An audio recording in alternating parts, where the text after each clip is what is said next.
That was awesome. Always love to hear from the expert there. As we get into this, Alliance facing off against Infinity, and my goodness gracious, am I ready to see some big old wombo combo, the drop down, the Earthshaker Echo Slam. It's all solid. I will say that MOBA did have a bit of a tough one yesterday, and I think the way that the panel was talking about the early game prowess of Alliance, it was kind of what they had yesterday as well, and then it fell apart as the game got later and later.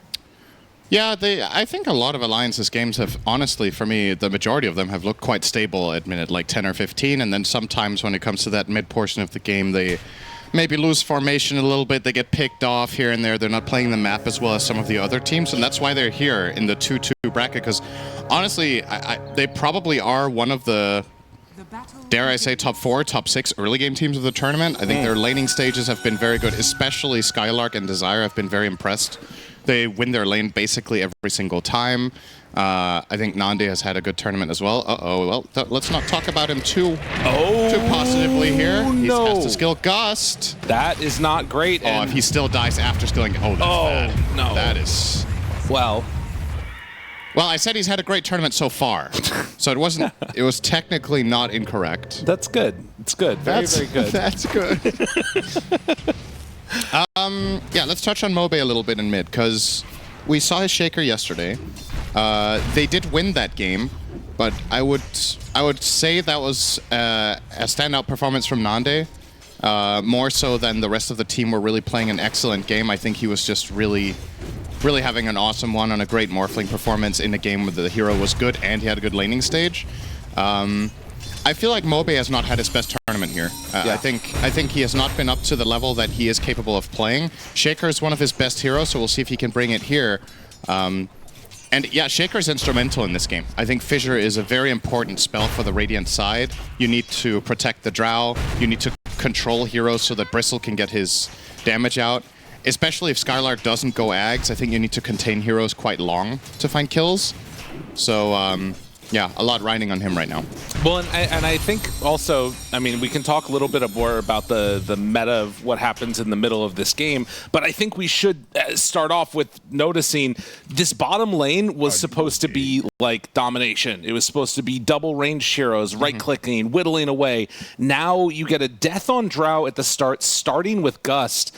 I mean, how much does that sort of disrupt what Alliance were hoping for going into this? Is this going to be a big concern, do you think, or do you think you can kind of recover after that? I think I don't agree with the premise. Okay, perfect. Love that. This is an easy lane for Alliance, actually. Because the Primal versus Drow matchup is special in the sense that, yeah, Drow has Gust to protect you, but you have a little bit of an X factor between two abilities, right, for the Primal. In isolation, if Primal goes on you, you Gust him away, you're fine, but there's a Snowball and there's Shards. Yeah. So I don't feel like Drow is safe in this lane. I don't feel like Ench is safe in the lane either. Tusk plus Primal Beast when they hit level 3 can do a ton of damage and have a lot of control. So it's obviously extra bad for them that the first blood did go the way of Infinity, but the kill itself went on Panda on the Phoenix, so you didn't get that good influx of gold on the Primal.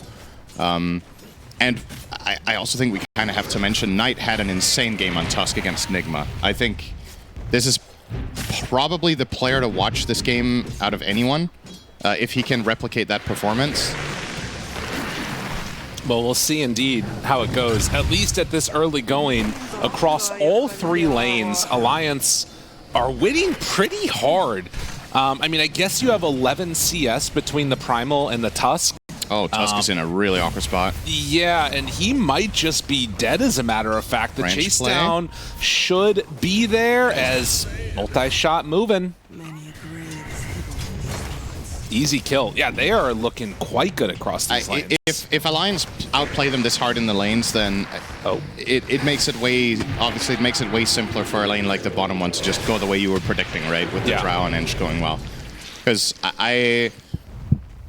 there's going to be some creeps now. This is a wave and a half coming the way of Eilich, so he will be getting some CS here in the tower, but that death on Tusk felt very unnecessary from Knight. Of course, the moment I speak highly of him, he will mess up. That is the way of things. If there's any player you dislike in this game, let me know. I will very quickly kill them. Okay. Okay. I'm okay. I don't really hold the grudges in that way, but thank you for that option. I appreciate it. All right, who would you... Okay, which hero would you like to see die next? Drow. Natus had a great tournament so far. Okay, cool. I think he's going to own this game. I'm excited to see it. Oh. We'll see how he does. I mean, It'd be quite funny if he doesn't die the rest of the game. Yeah, I know, right? Maybe it doesn't work when we want it to, you know? That's the way the world works sometimes, That's actually very philosophical and very sad and true. Well, now that we're all bummed out, we're into this game. And we're going to see PP have a good time, hopefully. Starting to catch back up a little bit after the first initial rough waves against the Earthshaker, who's at 22-9. And I guess the big thing to watch for is, like, you probably don't get a kill on 6 on Earthshaker, right? There's never going to be a time where you should kill the puck. I mean, you say probably never, and then yesterday we saw Shaker kill Quap because he meleeed him. Yeah. Theoretically speaking, absolutely not.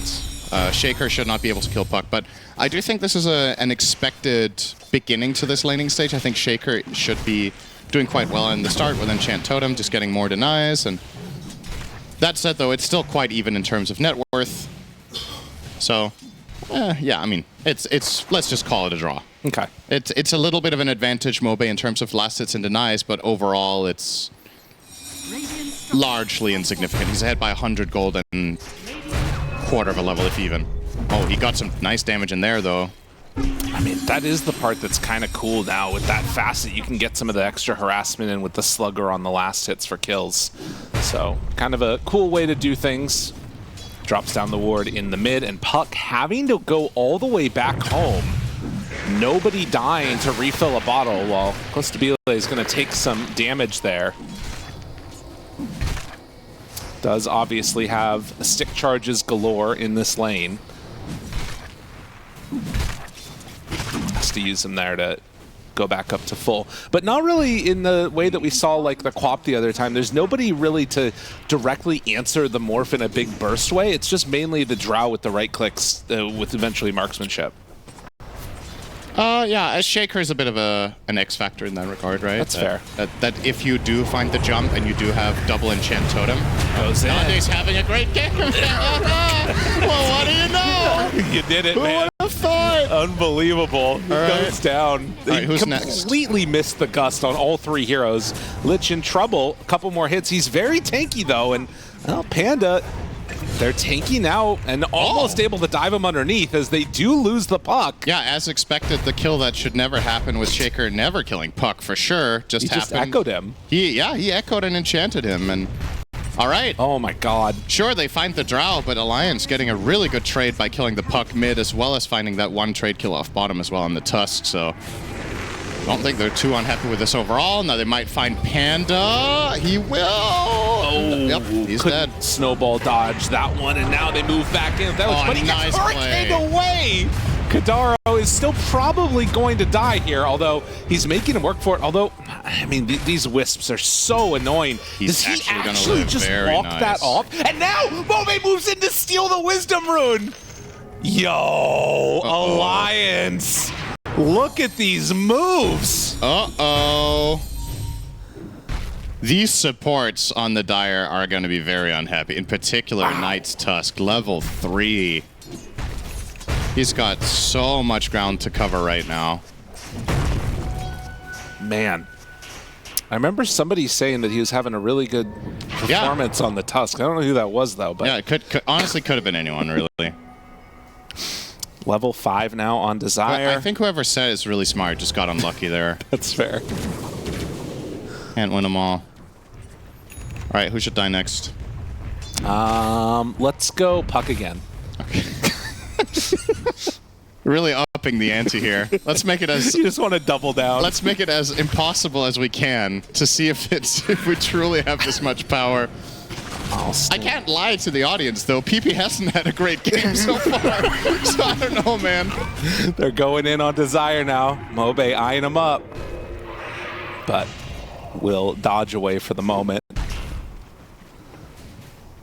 I don't know. Echo Slam's coming back off cooldown. Yeah. I'm watching. Got my eye on him. Does he have raindrops, actually? He does not. No. But does have a shield rune. Yeah. So there's no way that he could go down. Don't chance it. They are winning all 3 lanes pretty hard right now. I mean, look at this 2,000 gold lead at 8 minutes. I will say, though, there's been plenty of games in this tournament where Infinity, I've looked at them, and you get to the mid-game, they're decently far behind, and then they out-execute and win a team fight and recover all of it. So as far as that expectation, and you factor in that Alliance's weak spot is probably coming up in about 10 to 15, this is not an alarming disadvantage for Infinity, but it's definitely, you know, it's by no means where they want to be. Right. But I wouldn't be too worried for them just yet. They still have a great teamfight combo coming up later down the line with Panda getting 6 together with the Coil. You got Primal Beast as well. There's tons of... The tools are there.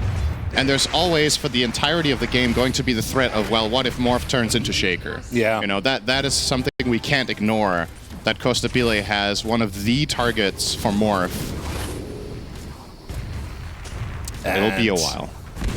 Turns out the tower will go down. Lich forced to go for the onslaught away. And man, he and Puck are both having a really rough time. But Morph, so often Costabile has been the one that you turn to as the carry in the game that will close everything out. Knight, they move in, try and find him. PP off to the side, the gust is there. Snowball save though. Maybe a chance for a turnaround. They hit to the side, and it is instead going to be Nande that goes down. A little bit baited by their own ability to make a move towards mid. Kadaro gets killed off. PP with the double kill. We did call the right target, but he lived. And that was because we couldn't lie to the audience about him having a great game. But now it's quite good. Uh-oh, I did it. PP's recovered. So, level 8. On the Puck as we get a replay here. So yeah, the shield rune there, right? Just doing so much work in keeping him alive, and a nice save from the Tusk. They get in onto Nande and isolate him. And honestly, I don't really like this move from Alliance. I don't think there's any reason to bring 5 heroes mid-minute 10 for this play. I think Drow doesn't play this way and should really be ramping up from her good laning stage and just keep building toward her next key item. And this is basically half of Alliance's lead down the drain with that one move. Looks like they'll find Panda here, trying to get across the cliff, but unsuccessful. And instead makes the more expected move that we sometimes see of running through the gate, going to take down and pressure that tower. Although actually heads back through the gate now to try and keep their own tier 1 tower alive. And as you can see, a lot of stacks built up here. Could be for the Bristleback. Obviously, Drow not the best at taking them, but can do it if the moment arises. Yeah, I guess Drow's a little bit better than she used to be with the sidestep. It makes it a little bit easier to find the right angle for the multi-shot. But more than likely, stacks will be all Skylarks.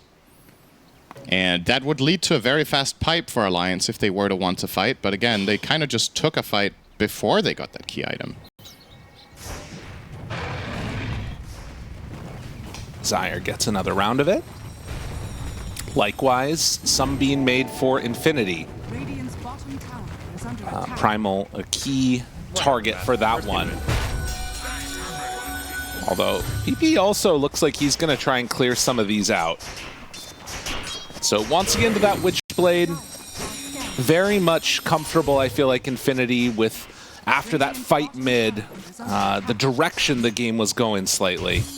And honestly, you know, you could make the argument that late game Morphlane, Puck, these heroes really scaling quite well.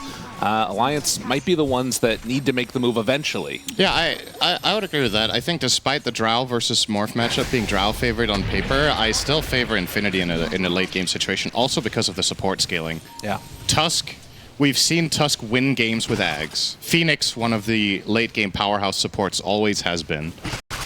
I think all of the heroes on Infinity love long games. So you look over to Alliance, it's a little bit less obvious how you're going to approach late game teamfights. That does not mean they can't win late. I think they can.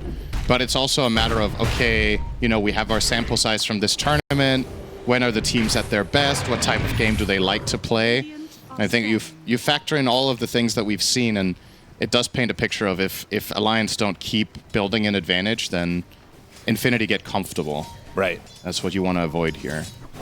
Well, Mobe did echo the Ancient stack, so he is a good portion of the way towards Aghanim Scepter. Interesting. They did also, I think, spot that smoke rotation, which is why Skylark backed out. There's a ward pretty well placed by the tier 2 tower of Dire mid. And now pipe is completed, so able to make a little bit faster move if they want. Actually going to go for the Root the Fear and into the kill. Yeah, he can't supernova that. He's going to die anyway, so has to just hope that he gets the time to dive, but not the case. And opening with a fissure there. They'll take the mid-tier one as well. Good stuff here from Alliance. Successful moves. Desire will take the last hit on that. Currently working on the Vessel on the Willow. Obviously a great item this game. You're against Morph, you're against Phoenix, you're against Primal Beast. So, getting that.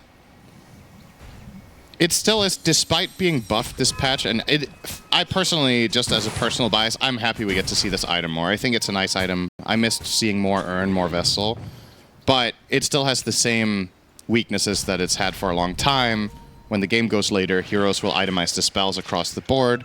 It's going to be harder to use it. Morphling, a lot of the time, will have 2 dispels, or even 3, with Manta Satanic or Manta BKB, or all 3 in some cases. At that point, the Vessel is going to be super hard to use effectively against him. But there's this, again, the timing window that Alliance are probably playing for, it will be very effective. Well, and the other thing is that you also have, like, you know, Primal going BKB now. This means that there's not going to be a pipe on the side of Infinity because he has to go for a Dispel, and they find him immediately down to half HP and gone. So you can see just how quickly you can blow up this hero. And that was an Arcane Rune play from Mobe, so Echo will be ready again relatively shortly. I mean, having a much better round than he did yesterday on the same hero. He's having a much absolutely. Better I mean, I wanted to see him step up, and this is his best 15 minutes I've seen in a game we've cast, so. He's more farmed than he's been in a lot of games. He's only 1-0-1, but these are high-impact kills that he's finding. You could argue that depending on who play called the puck play in mid, that if that was him, that's obviously a mistake in the game, but... Right. Again, big picture stuff. Looking very healthy here. So 4K up our Alliance. They get their Aegis onto the Drow. She has Pike. Shaker completes a very early Aghanim Scepter. Yeah. So watch for Mobe jumping all over the place. And this is an issue for Puck. This hero a lot of the time, you know, plays on weaving in and out of fights and being elusive. When you don't have Blink, if you've cast your spell, Shaker can actually just hunt you down.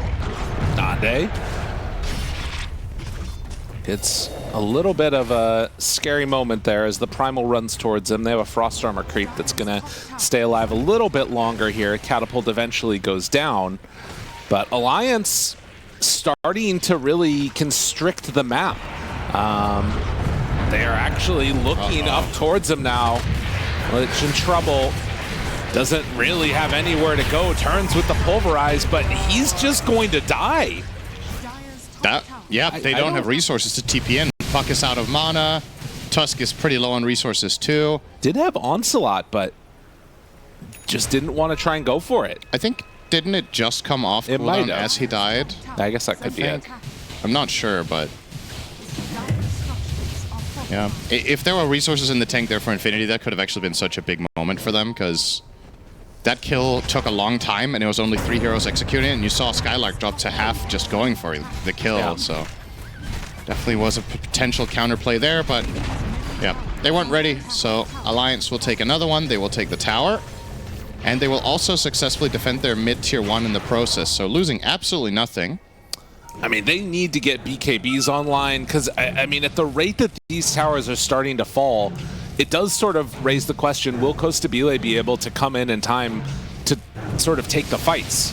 Are you going to be too far down the net worth deficit to really be able to deal with it? And he's going in for the Conda build, most likely, is what we're going to be seeing here. I mean, it could end up being dataless. We'll see.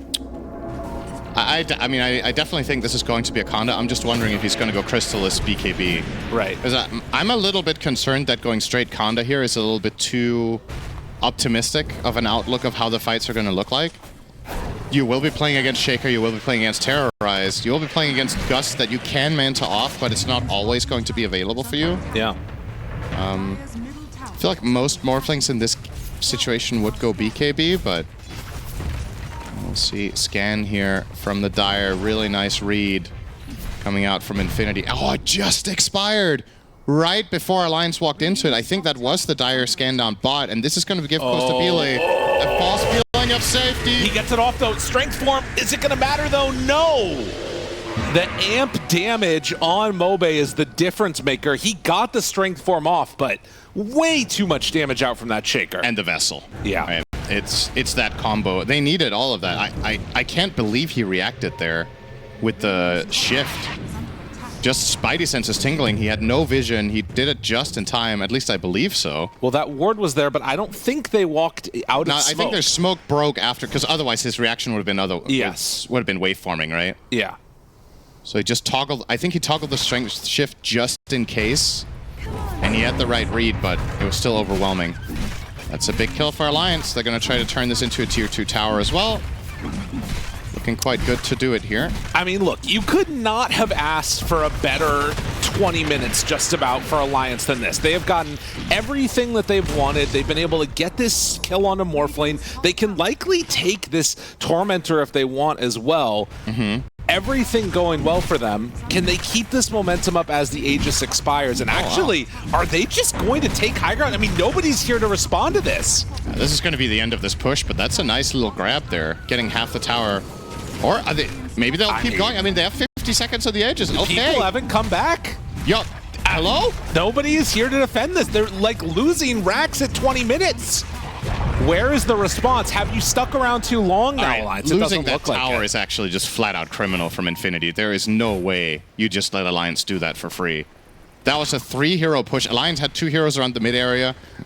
Now, Infinity didn't necessarily know exactly where they were, but you cannot just drop this tower like this. Are they just going to give up the Tormentor too? I think they are. So they get the Tormentor. This could not have gone any better. Wow. I feel like I've said that for Alliance like 3 times in a row, but I also can't help but feel like Infinity's kind of letting them do it.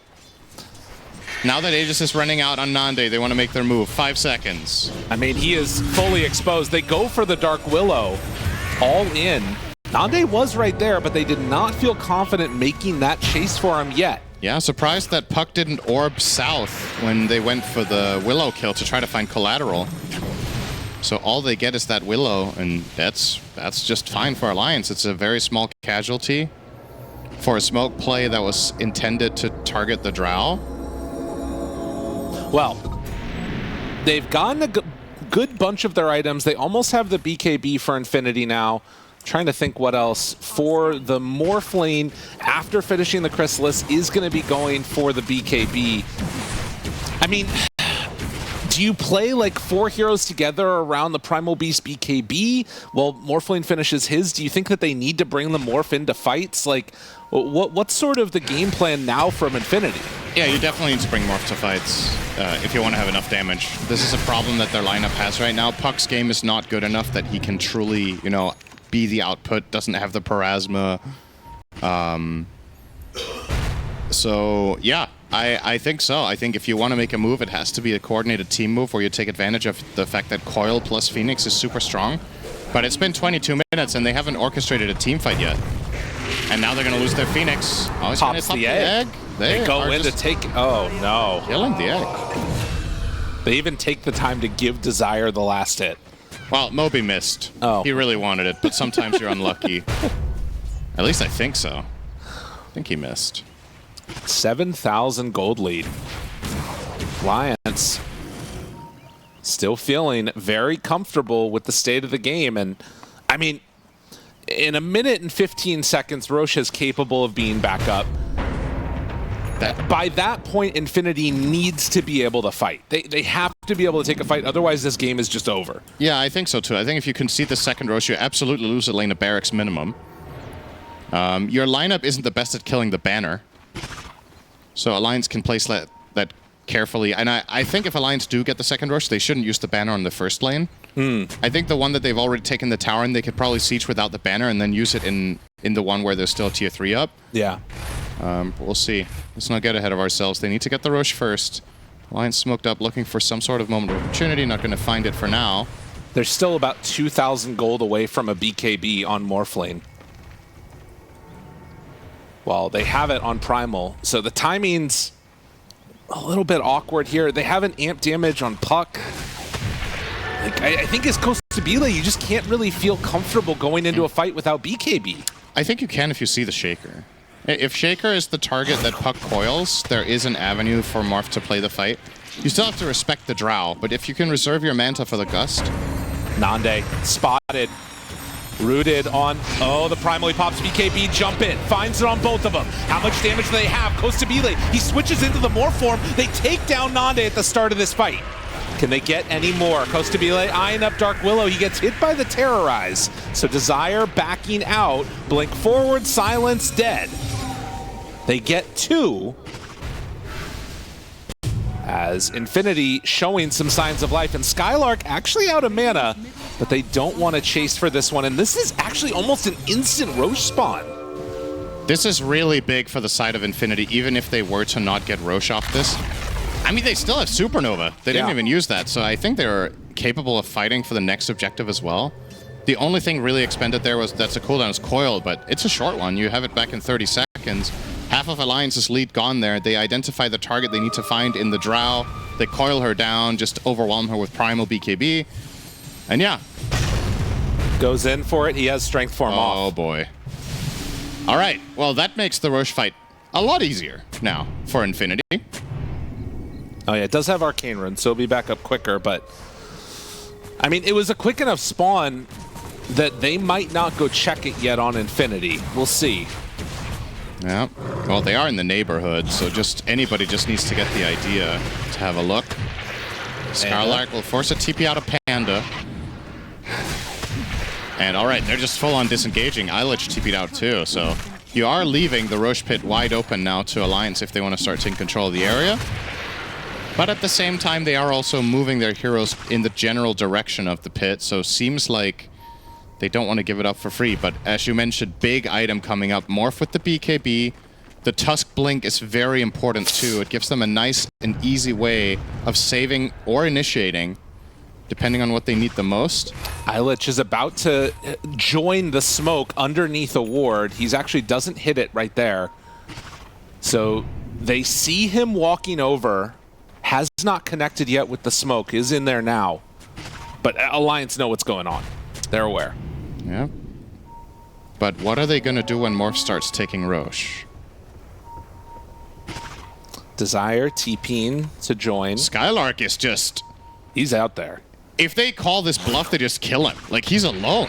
Yeah, there's... Completely alone. This is just a full-on bluff from him, and it's working. I mean, yeah, they see it. Kadaro off to the side. Now the jump, they go for the Echo Slam. Puck is gone. BP out of here. They lose another, and off to the side, Costabile forced to waveform out. Oh, man, what an Echo. What a kill. Mobe came to play. Dude, that's actually... I don't know how to feel about this. It's like the Skylark move is... You know what? I love it. Okay? I love it. I just needed it to come around. It was high risk, high reward. It paid off. They didn't go on him. I know he has BKB, but if they catch him in like with a blink punch before he BKBs and then they pulverize him or whatever, he would just die on the spot. But nice illusion play there. They end up pulverizing nothing, and as you said, echoing Puck and then getting the Gust on Phoenix. The fight is over after 2 seconds. Yeah. So very nice there from Alliance in that neighborhood of getting all of it. And now have an Aegis on the Drow. They have the banner on Kadaro. And now comes the true test, because now we're approaching the part of the game where Alliance has had a tendency to slip up, make a couple of bad decisions here and there, still feel like they can't afford it, but you know, the 10k lead definitely does help. But if you lose one big team fight, the game is back to even. Right. So you got to keep it under control. Mobe getting coiled. He's going to get sounds. He's dead. Oh, and that's a big... I mean, speak of the devil, right? Yes. He's just completely alone down bottom, pushing out this wave. You could argue, is this Shaker's job? Right. You could have sent an Edge Creep to do this. You could have sent a lower priority hero to do it. You could send somebody who could defend themselves. Shaker didn't have anything in the way of defense. His BKB was on cooldown from the fight from before. So maybe that bottom wave effectively pushing out this bottom wave is a trash job there. Like, this is like the lowest priority thing on the map that you want to do.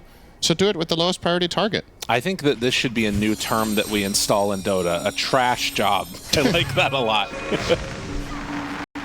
I mean, if you think about it, some of what you're doing in Dota, to use a Valve analogy here, some of what you're doing in Dota here is maintenance, and the other people get to do the jobs that, you know, they make the new features and get the bonuses, but somebody's got to do maintenance. That's right. And I don't think Shaker should do maintenance. Okay. I think Willow should do maintenance. I think Enchantress Creep should do maintenance. You're aspiring for greater things for this Shaker.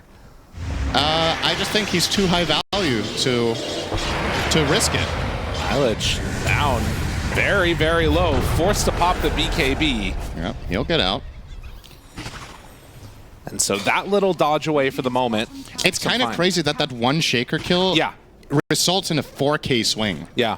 So the kill itself was obviously valuable, but it's also the fact that Infinity get to get out on the map safely, get to farm a lot of extra gold that they maybe weren't feeling comfortable doing without that Shaker death.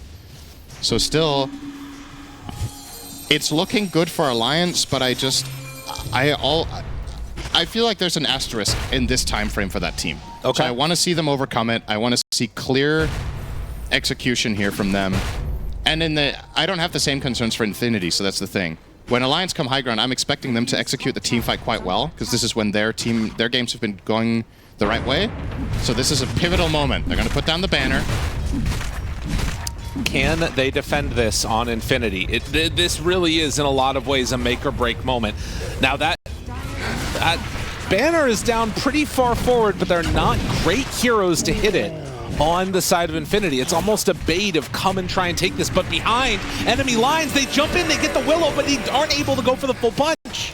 Nice play by Desire to get that separation away in the Shadow Realm. Goes to Belay, walks forward though, when he hits the banner, they backed away, they didn't protect it. Now Nande, he's right in the midst of all of them, down so low, he's already dead once. Can they get him again? Panda has that Supernova, ready to rock if they want him. Mobe in, takes him down. They get that finish. Costa Belay is in Earthshaker form though. And now backing off, great shards, and the Fissure keeps the rest of the team away, and now Skylark's gone. Oh, the block off there was pretty, so they managed to hold and burn through that Aegis. Costa Belay's reaching critical mass. The way he killed Skylark there is a worrying sign for Alliance. This is a bristleback. This hero's meant to be tanky. He turned into Shaker, Enchant Totem, and 5-shot him. I know 5-shot when it comes to Morph doesn't sound that impressive, but it's a bristle. Yeah. So it is actually quite worrisome. And yeah, that was meant to be a very big, important moment for Alliance here. They don't get any barracks. This was another Aegis. And dare I say, this could have gone even better for Infinity. It was really crucial for Moby that he isolated and killed off the Phoenix, because imagine that fight with the Supernova. I think you're in big trouble for Alliance. If they ever got a Supernova coil combo there, or if they got, you know, some good shards plus Supernova or a pulverized Supernova, there were plenty of opportunities, but Mobe found the right target at the right time to prevent that from becoming a travesty. But still, was it good enough? Well, and so, Sin, this is the thing that I'm thinking about right now, and correct me if I'm wrong. I've been known to have crazy ideas in Dota before. Okay. Alliance have this incredibly strong, very good early game potential, and then as it gets later and later, it's harder to win potentially, but I still see, like, avenues to do it. Drow completely destroys Morphlane as the game gets later and later if you're free to right-click. Yeah. How concerned are you about a swing back the other direction? You can see Dota Plus here still at 22%. Is there a worry that you just completely miss your window and it's over, or is it just that it gets harder to win? No, so again, for me, the way I'm looking at this is based on experience of watching the team's performance so far in this tournament. It's not strictly about the theory of the game state and what the lineups are capable of. Okay. Because I think Alliance are in a good position, and I think Drow is still very farmed, and I think their matchups are good. And Shaker is huge, by the way, I don't know if we mentioned his Octarine, but he's definitely getting there. It is strictly a matter of, I have seen Alliance in this position, and I've seen the mistakes, and I want to see them overcome it, you know? Right. So despite the graph saying that this is a very Alliance-favored game, you just have this feeling in the back of your mind, and I wonder if the players have it too. Don't screw up, don't screw up, don't screw up, you know? Yeah. That's it. I definitely am with you. I don't see a problem for Alliance in the next lot of time in this game if they play it correctly. Exactly. So Right. execution, if it's there, no problem. Nande will now get a Linkens. He was eyeing up the BKB, but opted for Linkens instead.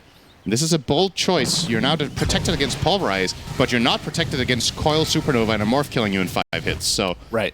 there's definitely some pros and cons to this approach. Well, I guess what you're saying then is, like, basically, has there been lessons learned throughout the course of this group stage by this team? Have they been able to grow stronger? And we'll see that as this next game unfolds over the next few minutes. Roche still 1 minute and 20 seconds till it's capable of responding now. And that 5K gold lead being nursed. The main difference there is just the Tusk, who's broke as a joke. Yeah. The thing about him is, though, give him another 1,800 gold, and it doesn't matter he's bottom net worth, he can be top impact. The big We've old seen Agnes. Knight getting that Ags and changing games. So it's still quite a ways away. It's not easy for Tusk to acquire this gold, especially without having the Aghanim shards for the farming potential, but eventually he will get there unless Alliance press on the gas. And that's, you know, that's another thing about this whole win expectancy thing. I don't know. I have to just full disclosure, I don't know exactly how it works. Okay? I don't think anybody does. I don't think anybody really knows. I don't think Valve knows. I don't know. Exactly. But I feel like the win expectancy for me of a game like this swings by more than 10% when Tusk get Axe. Okay. Because the way Alliance wins the game is they go knocking on the high ground with the Drow, and the execution is many times harder when there's a key displacement ability that you have to suddenly worry about. It makes it so much harder. You can displace basically anyone, and it can generate a good fight. Now, Puck gets a BKB here. Wow. Onto PP, a very unusual pickup for this hero. It has its moments. I don't know if this was the kind of game I was expecting it in, to be honest. He can now protect himself. Obviously, he can go in with confidence that he's not going to get killed off by the Shaker. He can protect himself against Terrorize, against Gust. But there were other ways of doing that, right? Yeah. A lot of the times we see Pucks just get Yules into Wind Waker as one option, for example. But whoa, BKB. It is a Hex on Skylark. That's big. Interesting. Well, maybe he saw that was being built, and that's why he went BK. That could be I'm not sure if Skylark was showing off components. Roche, big moment here. Mobe and Viz. Oh, but there is the gem. He will get out, though. Blink on blink, but they get away. Of course, last time that illusion Pulverize will be haunting Illich a little bit. Let's see now if they can find anybody with a wraparound. Last time Alliance came out better in this fight. Kadaro running towards mid where Nande is picking up a haste rune. And he is going to shove out the mid wave. They see this, and I mean, if they try and cut him off right now, I don't think they can get there in time. He's running to the left wisely. If he went into the river, that could have potentially been a problem, but... Kind of a cool ward by Alliance, also up above the Twin Gate. Yep. They're preparing for the Roche fight. They know this is where the game is likely getting decided.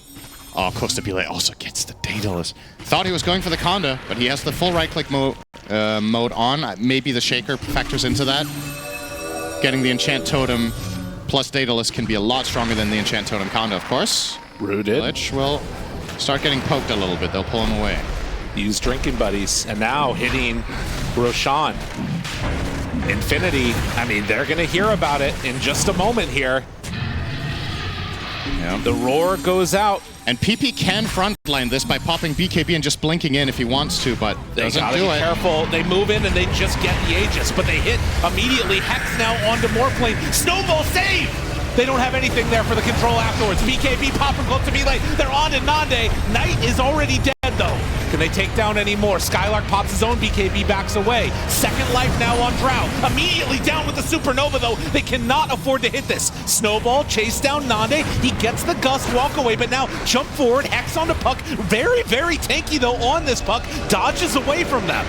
Knight still chasing. Wants to get those shards off. Can't in time. Gem is down. Good damage out. Gets tossed all the way to the side. Mobe is owning this fight. Phoenix is gone, and they're looking for Nande. He force steps in. He just gets brought down dead. Costabile trying to live through this one, but the control is still there from the Earthshaker. Hex controlled, killed. Triple kill Mobe. He is owning this fight. As they chase down PP, they are gonna beat him to death as he gets the ultra kill on the Shaker. He is showing up in this game. Mobe really the standout player for Alliance, finally, it felt like, as we said earlier in this game, or in this game, it hasn't really been his tournament, but maybe it just needs to be an elimination game, you know? Some players rise to the occasion when it matters the most, and he has been owning it up for Alliance. There were a couple of things in that fight that did not go right, but crucially, as you mentioned, the Drow got her BKB. So she managed to survive quite long on the second life, and that set up for MOBE to get a couple of really crucial enchant totems off. This is a great snowball save from Knight here, by the way. And Costabile very quickly isolates and kills Drow the first life, but when he comes back, has that BKB. And this is everything. Without the BKB, the fight is lost. Because then the snowball connects and they kill him. But they managed to get out. The Hex from Skylark as well, used a couple of times in that fight. Did a lot. 2 lanes of barracks now for Alliance. A huge win. And I mean, he took so much damage on that primal there towards the end. Of course, the gusts coming in, absolute clutch. A little bit crazy that he ended up getting like right in the middle of everything on Nande there at the end, but nonetheless, they were able to clean up. And just not enough left in the tank at that point. Man. Back into the real game that we're in. It is going to be an Aghanim Scepter passed over to Dark Willow with Mask of Madness on the way out. Desire. Oh, and Costabile, they're right on him. This is an Invis Shaker. This is a huge kill if they find it. This would be really, really big. Oh. It's not going to happen. Why did Desire ult? I do not know. That sound cue kind of gave the play away for the morph. I think just wait a little bit, let MOBE do his job. Could have he could have echoed out of Invis, he could have enchant totem follow-up. I feel like that is a kill there if they don't start casting Terrorize, but fortunately for Costabile there, makes it out alive. That could have been the end of the game. He would have had buyback. So, on to Nande, they will force BKB and get out. All right. I mean, 2 lanes of racks is really bad for Infinity, but it's also not the end of the game completely. Spoken like a true Eternal Envy fan. He only makes him stronger. Yeah. Skylark long TP, but he does manage to get away. And we should note that both of the big team fights that feels like have happened, it's been the Aegis getting destroyed, and then they come back to life, and that's enough to win them the fight. It does feel like Infinity, with the lineup that they have, it's enough to win a straight-up fight against Alliance if there isn't an Aegis in play. Oh, for sure. I definitely think that's been the major part of Alliance's success is the fact that they've got the Roches. So if Infinity find a way to access the next one, if there will be a next one, I won't count them out yet, but this previous fight was so important for Alliance, not only with what it actually did in the game, but probably also for their mentality, right? Like, I think they feel like they're in control of the game, they know what to do, and of course, it will get easier with that massive of an advantage that they built. And the key pivotal item of the situation was the BKB on Drow. And I still wonder, I don't know if I agree with the Lincoln's purchase when he did it. I think opposite order would have been better, personally, but it worked. Yeah. So he's all right. I mean, I think that in a lot of ways, as the game gets later and later for some of these squads that are trying to find success on land, the pressure starts to build and you can feel it. And then the release valve is when you manage to get racks. And they got 2 of them there. You can imagine that feeling a lot more confident with the state of the game at this point. Of course, if you get too confident, if you get a little bit too cavalier with your movement, suddenly you get punished really hard. And there's a ton of burst potential. We talked about the Conda. It's actually Costabile obviously going in for the Daedalus, now has a Scotty on top of that, and looking towards level 25. Late game Morphling in most games can find a way. Yeah. It's just a matter of turning into Shaker, getting a Coil Egg combo, and being able to pick your target. And Costabile has picked Nande as his target every time, but Nande's had Aegis. If he doesn't, I think this 20k lead is not, how to say, accurate for the expected outcome of a team fight if there's no Aegis in hand. Okay. I still feel like the fights are potentially quite even, and it's a matter of who gets the jump. So Alliance, I really agree with them not rushing things here. I think wait for the next Roche. Make sure you get that Aegis if you can. Find a pick if possible, of course. Oh, there it is, PP. Oh, he blinked right into the wave, and Mobe was waiting. Right on top of him. Shadow Blade or Shaker. That's a nice kill. Really good. And Nande is going to be given the Wisdom Rune now. 25. So 25. Yep. 10% marksmanship chance is his choice. This is pretty standard. Really nice. And now, no puck for 60. Does have buyback. But there isn't really... I mean, Primal is the only one that can kind of keep people in the fight if they do decide to do like a buyback play. Otherwise, you can probably just run away. Alliance tempting fate now. Oh, Nande does that's a big hit. Yep. And that is the danger of Drow versus Morphling. They're going in to finish this off. If you want to play against Megas, that's fine, but I mean, if you want to defend, you need to make a move now, which includes a buyback. How can they find an angle to it, though? Knight looking for anything at all. BKB popped from Skylark, and it looks like Racks are just going to go down. They're going to accept the Megas. Why? I'm not sure. How is this the best option? Am I getting too... Okay, I'm not going to say am I getting too old, because I know the answer for that. Am I stuck in an old way of thinking here? Maybe the frames, if they keep going low enough, they're playing for that infinity. Maybe Puck was lagging so hard that maybe he had so few frames left on his screen that he actually couldn't see he had buyback. Ah, okay. What do you think? No. Boring game. Yeah. Thank you, Desire. I genuinely don't understand how you just give those racks up without defending. There is no world that Puck's buyback is more valuable. Sometimes it's better to lose a side than buy back a core. Not trying to defend your final side here with a Puck buyback when you do have other tools. Keep in mind, the Primal Beast has Dagger. Yeah. So they had a way of blink pulverize into buyback Puck with landing some sort of half-decent coil, perhaps, and Supernova. Now you're just giving all the initiative over to Alliance. You've given them the whole map for free now. They are... I mean, so... twice as likely to get Roche because they have Megas, and then you're just going to lose, right? I don't understand. As has often happened in our casting duo-ship here, I'm going to play the devil's advocate for a second here, okay? All right, the only thing that I can possibly think for Infinity is that they feel confident enough in their team fighting that they think if we get a good team fight where Puck goes in first, we will win it no matter what. And they don't want to, and they think if they buy back, we're just going to lose it, but they're confident enough that they can beat Megas regardless. Is that? I mean, that's the only thing that makes sense to me. Okay, so I will say I cannot rule out that option, that is how they're thinking, but then I don't like how they're thinking, okay? I'll just put it that way. I respectfully disagree with that being an actual take on the game. Okay, all right. Yeah, I don't know. It's a not good way of thinking, you think?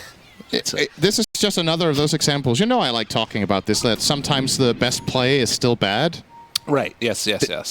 You had to buy back there, and it feels bad, I know, and you're going to have to do a half-baked engage. But the alternative is infinitely worse, so you have to try it, right?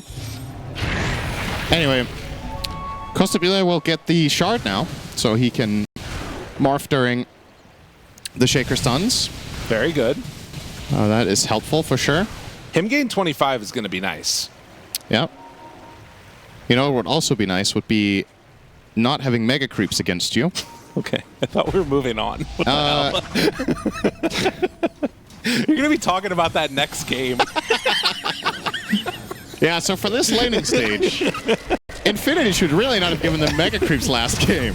Echo in trouble. Done. It might feel like overkill to take this Tusk out with Echo. I think it's fine. It's a very short cooldown now on that Echo with the level 3 ult, with the 25 talent for 50% cooldown reduction on it. They do not. No, they in fact did not get him. I was going to say they got him, but they didn't. No BKBs popped, though. Notable there. Pulverized back up in 20 seconds. Nande Glacier hitting the tower. They might wait for the Tusk before they defend the tier 4 towers here, as those are not very important. as they have the banner down. Illich jumps forward, gets the break off, X immediately, and now the control, the damage, it comes out, he's gone, doesn't get to cast a thing. No buyback morph means there is no fight to be had here. Illich moves in, wants to do something, but there's nothing to be done. GG surely about to be called as Alliance take game number 1. Cool as a cucumber. Game, I think that'll be good enough. Now, obviously the lane matchup, I think it would be, I said last game it's unexpected to find a kill in the mid matchup against the Puck. Let's see if he can do it against Monkey King. Oh my god. Arguably this one should be harder, and a part of what Mobe was able to do in the last one was that he had a very good first 5 minutes. That should be a lot tougher in this one. Puck can't really pressure you very much in the first few levels, but Monkey King certainly can. And you see PP immediately going to work here with the level 1 Jingu, trying to put some pressure. It will get incrementally harder as Monkey King hits level 3. It's a total game changer for him to get 2 points in Jingu Mastery. The skill just gets more than twice as good. Right. But yeah, until that happens, Shaker is probably all right. But also, I believe T on the panel was talking about that this matchup isn't that bad for Shaker. So I'm kind of curious to see how this plays out, or maybe I misunderstood it. I could see why in theory... Oh, now he's going to stun himself here. A little bit awkward there in the bot lane. Going to take some big damage from this, as a matter of fact. Right. Yeah, I mean, I think that we did see already a couple of those denies coming out from the Shaker. Enchant Totem is kind of a ridiculous spell as far as laning potential is concerned. Always take an ability draft. But I think that it's one of those that, like, it seems like against a melee hero, both have pretty big outlaning potential there, whether you get Jingu up or whether you get some Enchant Totem hits. The other thing that I wanted to mention was Loda sort of talking about the mentality of the team as we see Nande draw first blood of, you know, just making sure that everybody is on the same page. There was something else they said that was much more important that I can't remember now because first blood just happened, and now a shackle out trying to take it down. Illich throws out the stun, but there's no extra follow-up. What do you think about his idea that the Shaman potentially better than like a Lion as far as a Hex hero is concerned? Shaman is a better laner for as a 5 in the first few levels, generally speaking, in the right matchups. The problem that Shaman generally runs into later in the game is that having to channel as a support with short range is very difficult. Right. The reason a hero like Bane a lot of the time can get away with it is that you have longer cast range on Fiend Script, but Shackle is not that long. If you want to get actual cast range on this ability, you need to get Aether Lens, which is a very expensive item for a 5, because usually you want to get utility items for your team like Glimmer, Solar, Force Staff, etc. So, I will say though that this type of lane is actually quite good for Shaman. This hero thrives when you can be the aggressor, and Shadow Demon Pango is not a particularly aggressively strong lane, so you can always feel comfortable going to shackle the Shadow Demon. Right. And your Alchemist can follow through with this Acid Spray Concoction, which is how we saw the first blood there, with relatively little concern. And the other thing Shaman is amazing at is when you outnumber. This hero is insane 2v1, he's insane 3v2, so he also gives you that if the... Like, let's say the Shadow Demon wants to move from the lane. He wants to go for a Power Rune, or he wants to take a Gate play. Playing against Shaman +1 is miserable for most offlaners. So, some damage onto Panda here from Skylark, but the heal will be just fine. I remember now what it was that he was talking about now that Loda mentioned that I really liked, which was his idea of not planning on the lanes going well, but planning on them going 50-50 because it's easier to plan for, meaning that like you don't have to depend upon your lanes going well to still be able to play the game. And I kind of like that idea a lot, and this is definitely one where they're going to need it because you can see a ton of denies out of the mid lane. Both players very much focusing on that side of it as Nande will hit a couple more times here onto Knight. Does not have disruption off cooldown and is just going to be whittled down and killed. Shackle. Oh, he could get Shackle. Oh, okay, he just barely got enough distance there before Shackle came up. This ability scales really well, Shackle. The second point is a lot better than the first one. You get way more, you double the damage, you have longer duration. And of course, Shaman heals during it, so if you're looking for the trade, again, for Pango, whenever you're shackling the Shadow Demon, Pango can't output nearly enough damage to make this a threatening counterplay.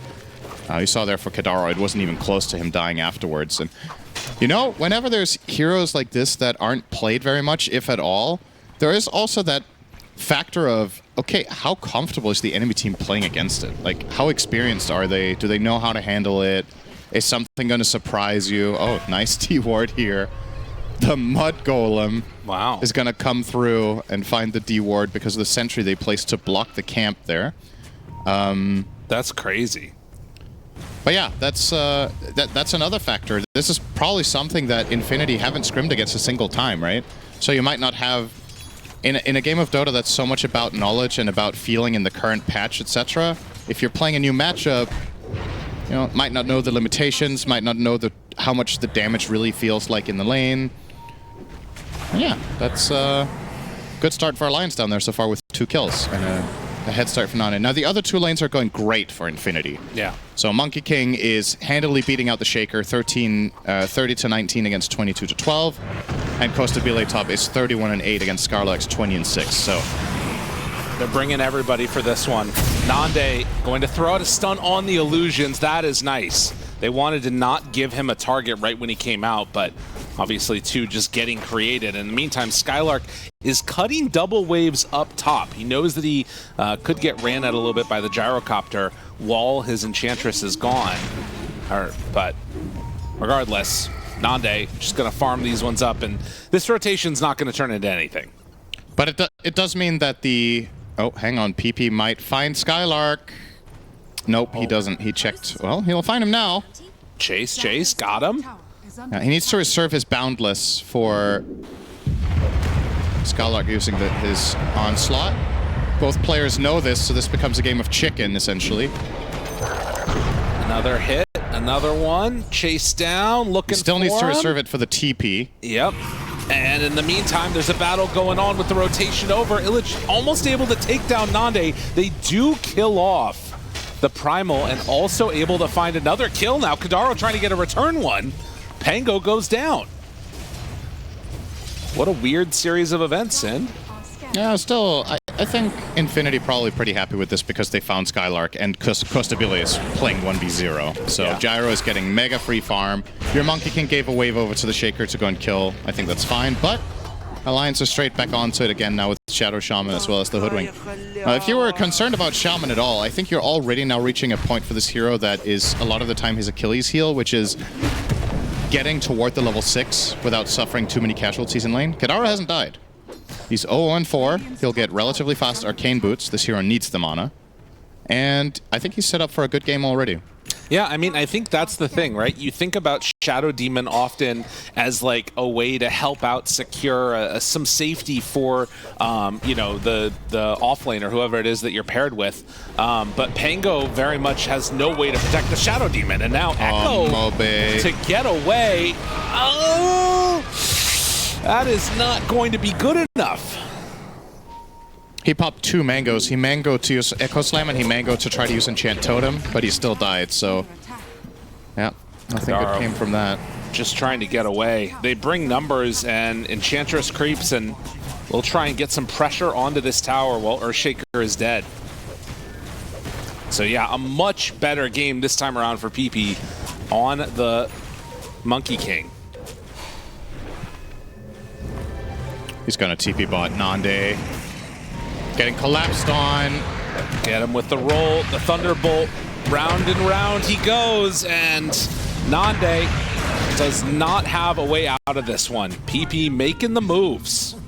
I mean, this is the Monkey King that has just been a plague across so many of these games, it feels like. If this hero gets off to a hot start, it's hard to slow him down. Yeah, and we've heard multiple people talk about how Monkey King mid, they think it's the best position for the hero because you get the fast levels and then you have this one of the best facets in the entire game in Simeon's Stride. As long as you're 95% health or higher, you can just constantly jump across trees. It means that effectively dodging ganks against this hero is hide in your tower. Right. Like, because anywhere else you go, he can always close the distance on you, even if you're a super fast, nimble hero in the early game. Doesn't matter. He will eventually run you down, and well, looks like Panda has been found out. Disruption saves him for a moment. We'll have some heal coming out, and now the rest of the team shows up. Panda is going to die, but will it come at a cost? We'll have to wait and see. They're moving in with Skylark now, too. Nande backs away with Illich, and it looks like the disengage should be okay, maybe? Knight is dead, but still getting hit. Does have another swash. They are not going to be able to connect with that bushwhack. So they get the tower on Infinity, but it does cost them. In the meantime, though, Costabile is playing a different video game than everyone else here. It is one where he's just playing Farming Simulator, and that probably feels kind of nice. You know, it's very... I think if Dota didn't have opponents, I would find this game pretty boring, but some people like this stuff. They just want to run around, kill creeps, and get gold, and get stronger so they can kill more creeps faster. You're not a carry player. So that is correct. Yeah, some people love it, though. And I can appreciate that people find joy in different things in life. What do you find joy in? That is a question that will not be answered. There were probably many answers to that earlier in my life. Now, not so many anymore. It's part of getting older. No. It's okay. It's fine. It's fine, Gabe. I find joy in a lot of things. Don't you worry about me. Okay. We're 11 minutes in, and I feel sad again as the Blink Dagger. Oh, it only took 11 minutes this time. Personal best, baby. There he goes. Blink Dagger done on Mobe. A very fast one this time around, as Skylark is fully surrounded. They get him immediately, and that is why Shadow Demon is really rough to play against this Primal. But nice Echo Slam! Where's the follow-up? No, not like this! They were all dead! And then they weren't, as Mobe just needed a little bit more mana. Oh, man. And now is he dead? I mean, this would be really rough. Instead, they do find Desire. Oh, wow. Oh, they're going to steal the stacks, too. They can use the Rolling Thunder for this. They have Flak Cannon running. This is a disaster for Alliance. God, how different it would feel if you just had a little bit more provision. I think they were all dead. Any follow-up there. Like, I think genuinely any of Alliance's heroes nearby, and they managed now. Roshan is fighting against finally a foe of his own size here. It does a lot of damage to it still. It does. They are not going to be anticipating this. Alchemist with a 12-minute Aegis. Wow. And the armlet on Nande as well. So, quite strong right now. But, yeah, I wonder this build path, what the rationale is here of not going Radiance. So he's going Armlet into Blink into Mjolnir seems to be the plan right now. Oh, that's super cool. I like that a lot. There isn't a concern with buying Radiance. I don't think you're worried enough about the Shadow Demon matchup to not buy Radiance, right? Well, can't you still do the disassemble thing? Or is that's the thing. I'm not completely sure. Well, close to be what like. the limitations are right now. Scarlet's in trouble. Yeah, this is just another round of it. Although the pulverized turnaround. Wait a minute. No! How does he not die? Costabile is living. He's fine. Living on a prayer 2 times now, where all Alliance needed was one more hero. Oh, man. Damn. That's gotta hurt. Close call. Not quite enough, though. That seems to have been the story a couple of times in this game for Alliance, just missing that little bit extra. Haters will say it's the Shadow Shaman problem, but realists will say they didn't have enough heroes nearby. But it's always easier to blame the draft. Remember this for your pub games, guys. If something goes wrong, it's always the guy who picked a non-meta hero who was at fault. Yes. It doesn't matter if you made 17 mistakes in a row on your hero that is a meta pick. It is always the guy who picked Shaman that should have just picked something else. There's so much bitterness I'm hearing. Echo Slam down. Panda. Hex. Oh, yeah. Enchantress. The fairies chasing the just body. Absolutely smack that deer 200 feet away. Big turnaround. Wukong's command. They're all getting obliterated. Oh, no, the Shaker. The Remnant down. Doesn't matter. They still get that kill. Now almost walking him down. That is 2 double for Illich. So they managed to find those kills, and now Skylark also just has to be careful here. Honestly, the stun is out. They immediately break it. Nande jumps in with his armlet, trying to punch, trying to pummel. Costabile dead. Now hitting onto PP.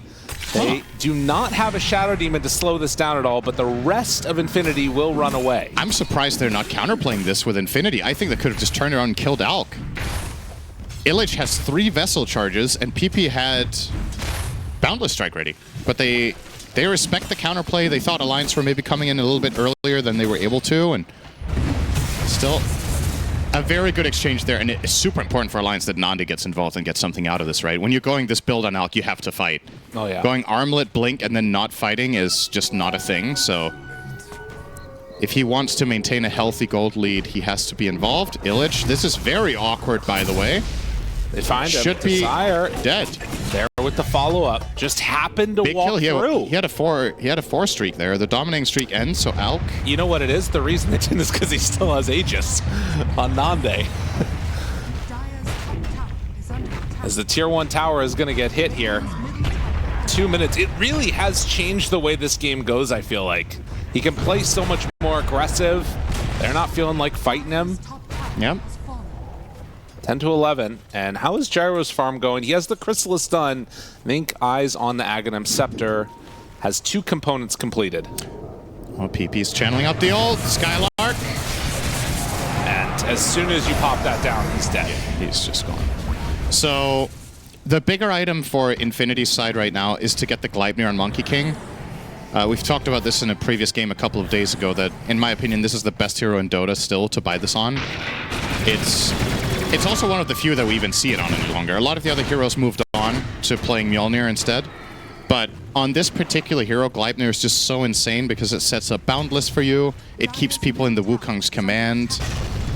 And oh, that's an echo and a half. And enough. That goes to Bile. Goes down. They had just scanned him too, which is super annoying, I'm sure. Realizing where he was at. Nande pops the stun. They were all gathering together. Not a ton of farm for him here to steal. This Serpent Ward is so huge. It is weird, isn't it? Okay, it one-shots the creeps. Honda Nice. gets hit. Very hard to kill with 4 points up, and doing literally no damage to Skylark, but there to help out a little bit. And guess what? You got another one. Every ulti has been dropped on Skylark so far as now Mobe. They actually imprisoned the Monkey King for a moment. That sets up for a big stun.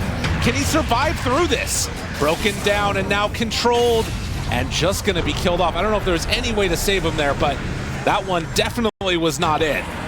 Panda still hitting Skylark, doing no damage. They drop down, the call down. Doesn't manage to hit onto any heroes. Clean disengage there from Alliance on a couple of low heroes. They could connect on Desire and take him down, and despite a very good Pango roll from Illich, that fight did not go right for Infinity, and they lose their Monkey King on the Gleipnir reveal, so job well done for Alliance. Mobe arrives at the right time to calm things down. Kadaro should have picked another hero than Shadow Shaman, so he's in trouble. Actually, he might be fine. Damn, this hero's insane. So good. So good. Look at him. He's good. We'll get out of there. Why is he so fast? Oh, right. Winless. Well, Alchemist starting to become PP might see Mobe here. He has an Amplify Damage rune. Oh, he'll get Desire. Easier kill. Yep. Nande was somewhat low underneath a ward, but he is just going to run back. And I gotta say, I feel like this Alchemist build is really gonna be hard to contend with as the Monkey King. I mean, you've got a ton of magical damage, the minus armor is there. I feel like if PP gets found, he's just gonna get beat to death. Yeah, the downside to it is that you have less damage against BKBs as Alk, right? Compared to having the Radiance. And you should farm significantly slower. The Alchemists that we see ramp up really fast take advantage of the Radiance plus Manta to not only farm with their hero, but also get some extra gold from the illusions out on the side lanes. Of course, they don't get the Greevel Screed bonus, but still, it's additional farm that you wouldn't find otherwise. Found again. Full control, the heal. Panda can't get there. This combo of heroes from Alliance is very good, the Shaker plus Hoodwink. And this one, do they have enough to kill off this Alchemist? They're trying their hardest. The damage is there. The big Plague Ward hurts a lot. Kadaro low. Kadaro not dead yet. The Hex Panda starts hitting it. They're farming the ward. My guys, there's an offlaner over here to help. He eventually is going to be able to find this kill, I think, although... play. Yeah, he got him dead in the end. Skylark arrived as well. What's happening? Alliance are just bleeding. They're running in one by one, and another death for Skylark. 1, 5, and 2 on this Primal. You don't want to play Primal against Shadow Demon. What do you want to play against Shadow Demon? I mean, you just can't do anything, though.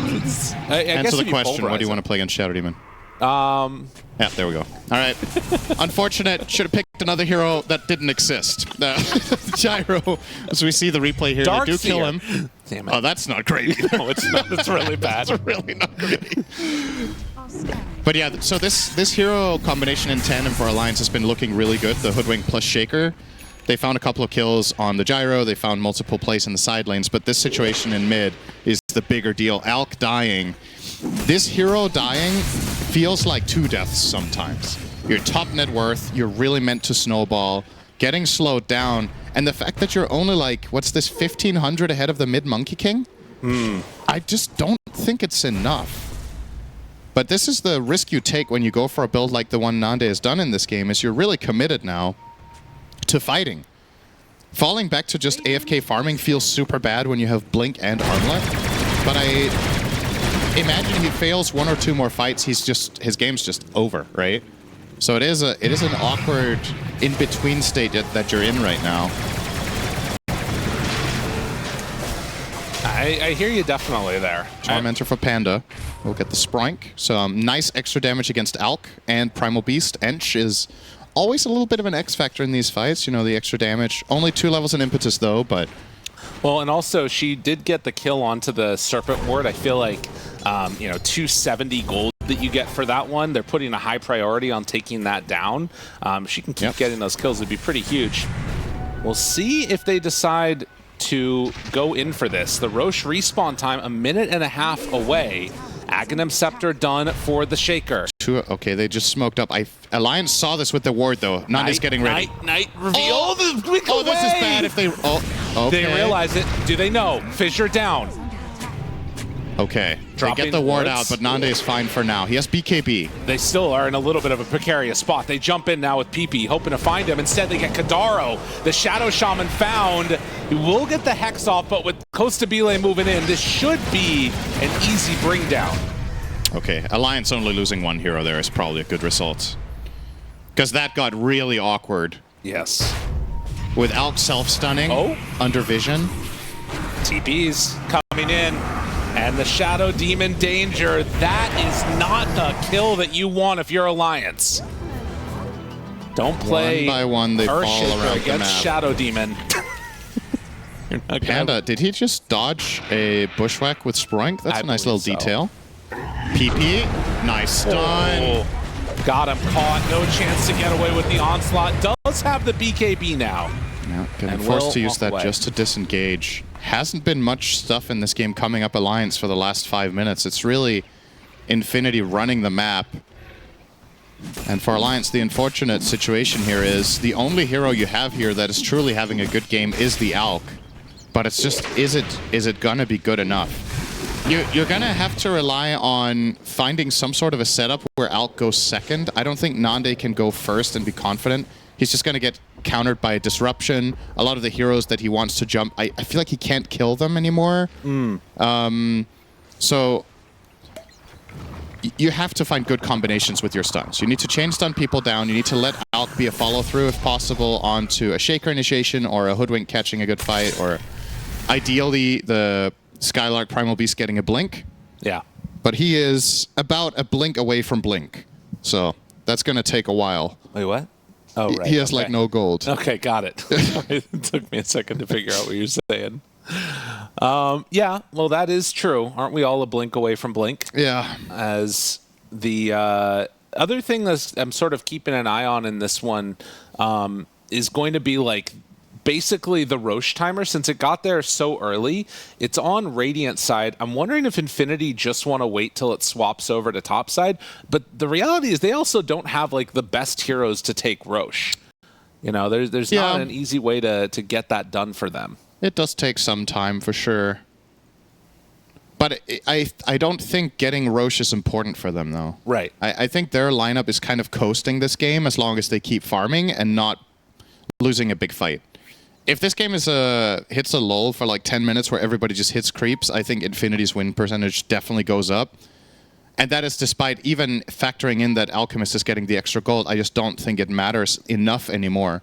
You're 24 minutes in, easily 2, 3, and 4 on the side of Infinity, and they're close enough to the Alch that he can't compensate with even an extra 2,000-3,000 gold right now. I still think that's it's a tall order. There's a lot of pressure on Nande, and he's not going to be able to do it on his own. There needs to be some serious good coordination here. And I think Alliance in the last game, you saw Mobe come up big on the Shaker and find some major moments of opportunity. The difference was the net worth distribution that game. He was super farmed.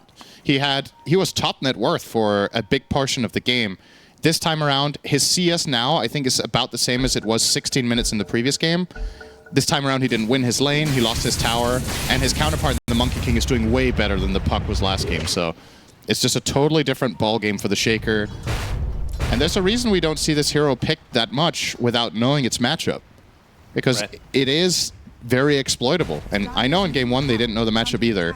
But this time they found a much, much better solution on the side of Infinity. Well, and it's something that, you know, Coach Lota had mentioned right at the beginning could potentially be an issue. Now, this is going to need to be dealt with, although I guess the creeps coming in are going to kill it off pretty quickly while... I'll actually do this faster than I expected.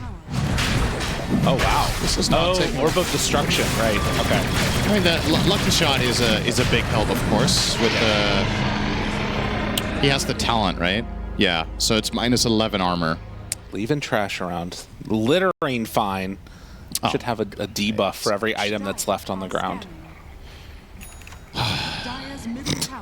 Okay. I'm just disappointed.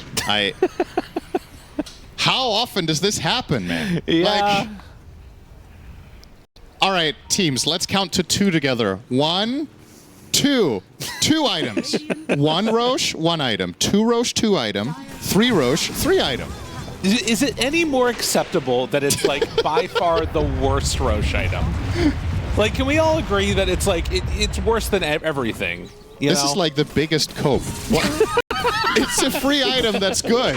There's literally no reason to leave it. But it's even like, if it's the worst. It's the least bad it could be, right? If they left the Aegis, that'd be really bad. All right, you know? I mean, teams have done that before too. So. That's true. But yeah, okay, I'll give you that. It's a good silver lining that it could have been worse. Yes, they could have left. They could have left both items there. So yes. Why did we come here again? Yeah. Huh. Oh, nice. We killed Roche. We all got gold. All right, good. Let's move on. Yeah. Well, maybe they'll find the banner later. All right. How about this? Over, under, this banner stays on the ground until the game's over. So let's see. It's 6 minutes till. So I actually think there's a decent chance that it stays there until the end of the game. Okay. Because it probably next one is Dire side, as Desire just finds the pick off onto Panda. My goodness. Yeah. Oh wait, no, it's going to be Radiant side. Yeah. Wait, is it going to be Dire? I can't tell. I think Mobe in trouble as he is going to... He just barely got the BKB off Mobe. Can't jump. Gone. Big kill. Does cost a BKB. 700 gold for that one into the pocket of PP. He's level 18. Sure, he has to have his BKB for it, but well worth it there. Alliance have closed the gap a little bit, though. Yeah. They were about 4,000 gold behind a couple of minutes ago. Now it's somewhat even. And that is majority Alk is farming. Ooh, and a Gleipnir done on Desire, too. Yep. So starting to get a little big. Kadaro places down.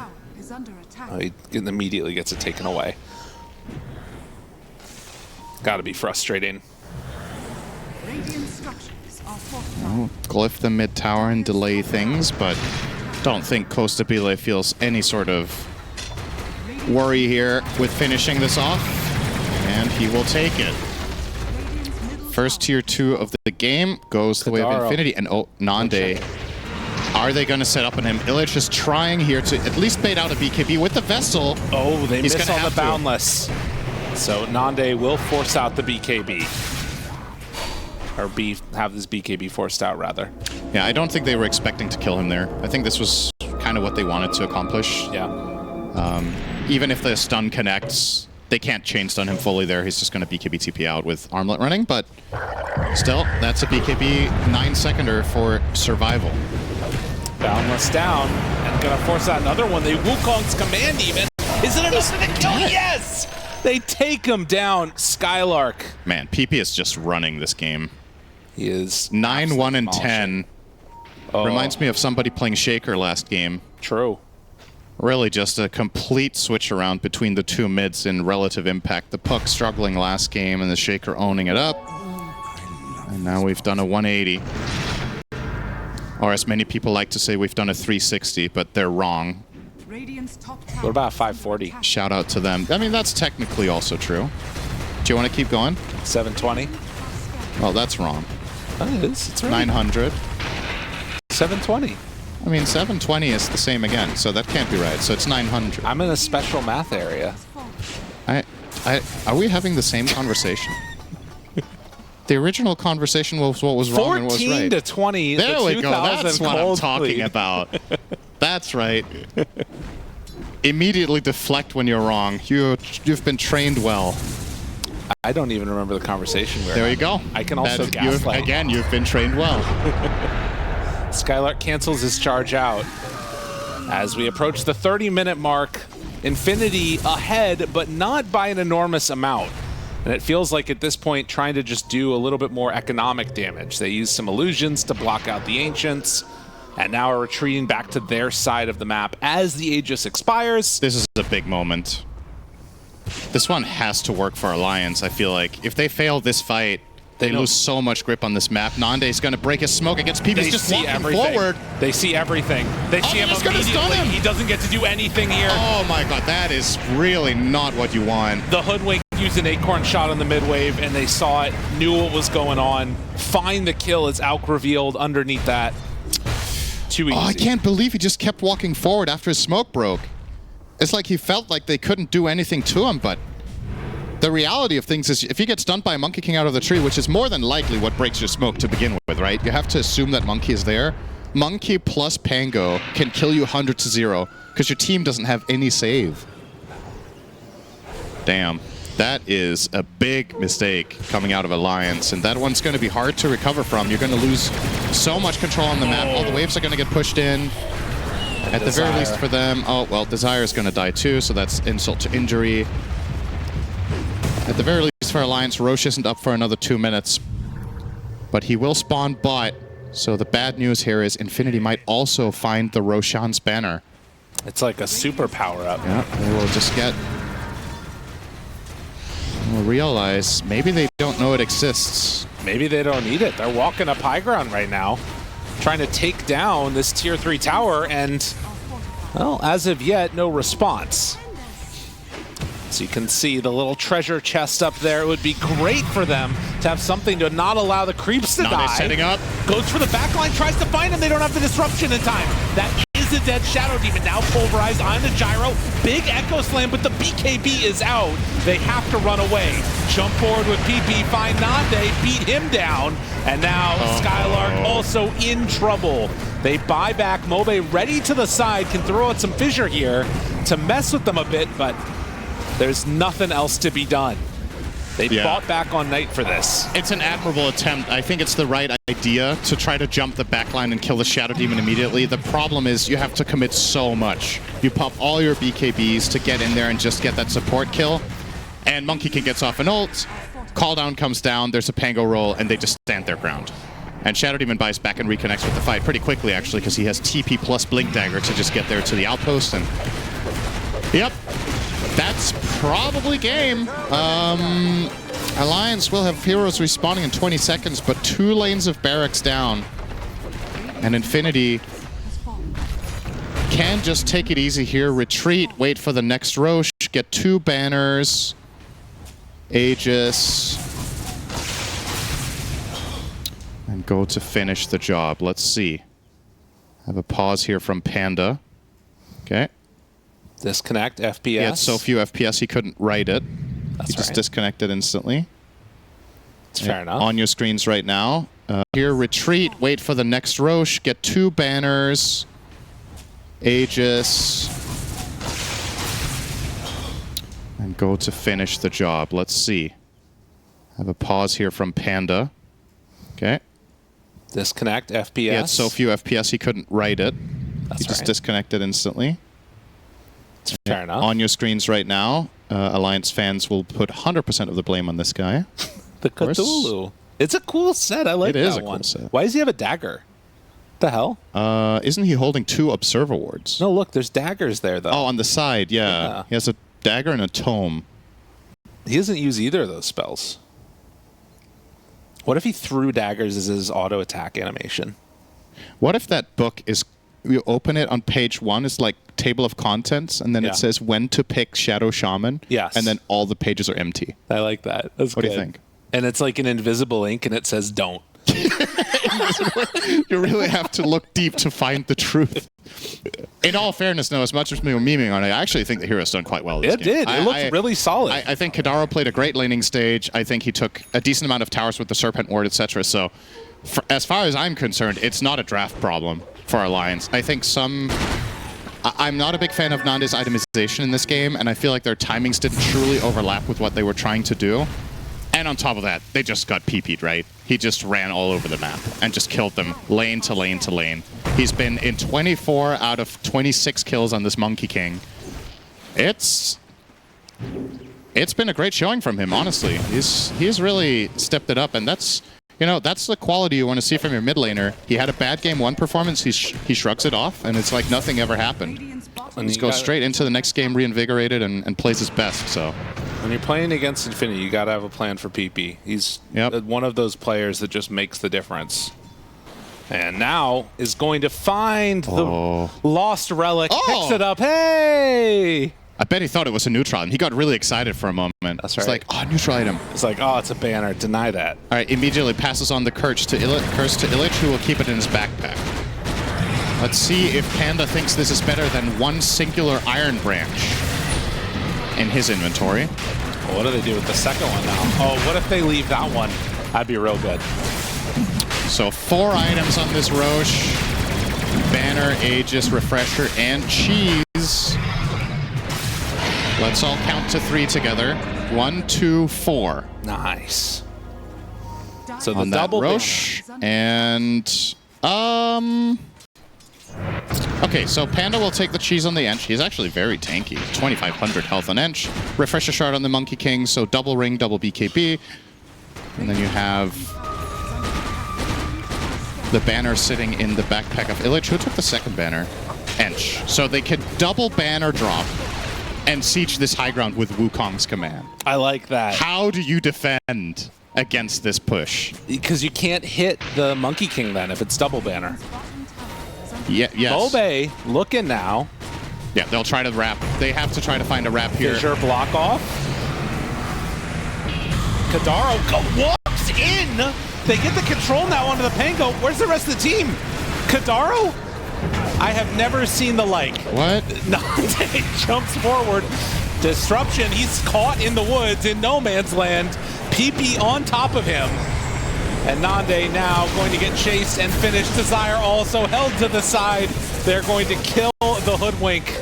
Panda with the triple kill as GG is called. One of the more bizarre team fights seen to end out the game. Yeah, it's kind of debatable whether that was actually a team fight. It felt a little bit disconnected there, but honestly, that fight wasn't just dig deep into their pools, right? I always think this makes for the most exciting third games and this is especially something we start seeing in BO5s when they go the distance is, okay, how many ideas do you guys have? And how many solutions do you have? And I would say both teams this time around, this is the first time we see Alliance play Lina this tournament. It's the first Terrorblade of the tournament in general. It's this third Crystal Maiden, I think. She has a 1-1 scoreline before this game. So a lot of relatively unpicked stuff here. I'll say this. I think the whole Terrorblade versus Beastmaster matchup has changed a lot over the years. And people might be a little bit stuck in their old ways of thinking of how this matchup works. I would argue that Beastmaster does not have that rough of a matchup against Terrorblade anymore. Because the way Beastmasters play now, with both the Hawk and the Axis, you actually have a ton of magic damage in the lane. Yeah. And Terrorblade has very high base armor, but terrible health, and very bad teeth as well. So you're playing a lane like Willow Beastmaster with a lot of magic spam. I think they can win this lane. Yeah. And on top of that, it's also the fact that Skylark Desire have been winning their lane basically every time. This, for me, is the lane to watch because I want to see if Terrorblade can stand the pressure, especially when his support is not a in-your-face 5 that's going to be a Lightning Rod, but it's a Crystal Maiden who is going to be hiding off to the side, hoping not to die. Yeah. And you can already see Costabile taking some serious damage here. Just Desire with a Shadow Realm, a couple of Boar attacks. There's no Axis in play just yet, but this is going to get worse over time, I think. But let's see.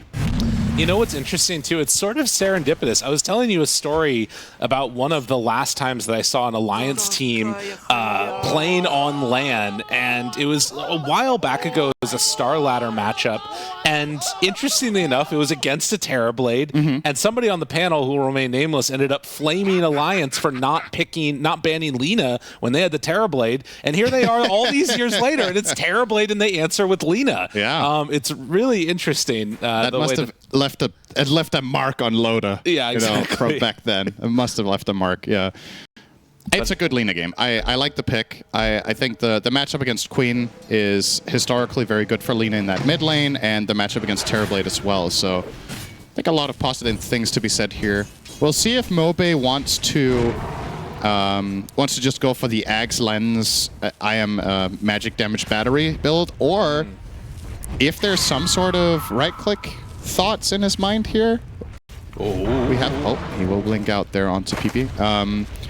Because Lina could also buy Gleipnir and go the right-click route. I feel like he's not going to go that way with a Monkey Can Carry, but I'm not going to rule it out as just a flat-out bad idea. But yeah, that flexibility is there. He doesn't have to go Ags to solve this game. And the bottle being delivered, PP cannot blink to it. Mobe would go for the kill. Will be able to trade some. And actually doesn't have a point in stun yet. Yeah, just the 2-0-1 build. But we'll have the bottle delivered right now for the Queen of Pain. And it's actually Mobe that's low on resources now after this. We'll see if he needs to bring some more out or what ends up happening, but we could potentially see PP play a little bit more aggressive here. Maybe just wants to play it safe, because 16-4 versus 5-0, it's not going great for Quap. No, that's actually very more lopsided than I think this matchup goes on paper. I think Mobe is just outplaying him a bit here in that Lina versus Quap matchup. And obviously, you know, that's good news for Alliance. If this is a hero that they know that they can play, but they don't play too often, it's always going to feel nice for the player himself to feel like, all right, this is not one of my top 5, but I'm owning. Yeah. You know? That's really good for your confidence. Oh my goodness, he almost killed PP there. Forced out the Fairy Fire. Back to the top lane, Beastmaster did not skill Axes. So Skylark is going 0-2-1, and he's still doing very well here, up here. It looks very comfortable, 15 and 8. That's a lot of denies for an offlaner to have here this early on. Like I said, I was expecting a little bit of a mix between Axis and Call of the Wild, but if he feels like he wants the aura to combine with his team and to have higher impact with the Helm of the Dominator, I think it's okay. As long as the lane goes like this, it doesn't feel like the Terrorblade pick was successful for the laning stage already. Well, and it also feels more threatening for that CM, I would imagine, right? The double boars and, you know, being able to just run her down kind of makes things a little bit tough. And man, this rotation mid, what was already a very tough lane for PP, is now becoming even worse. Tries to make something happen, but still just sitting at 10 last hits now.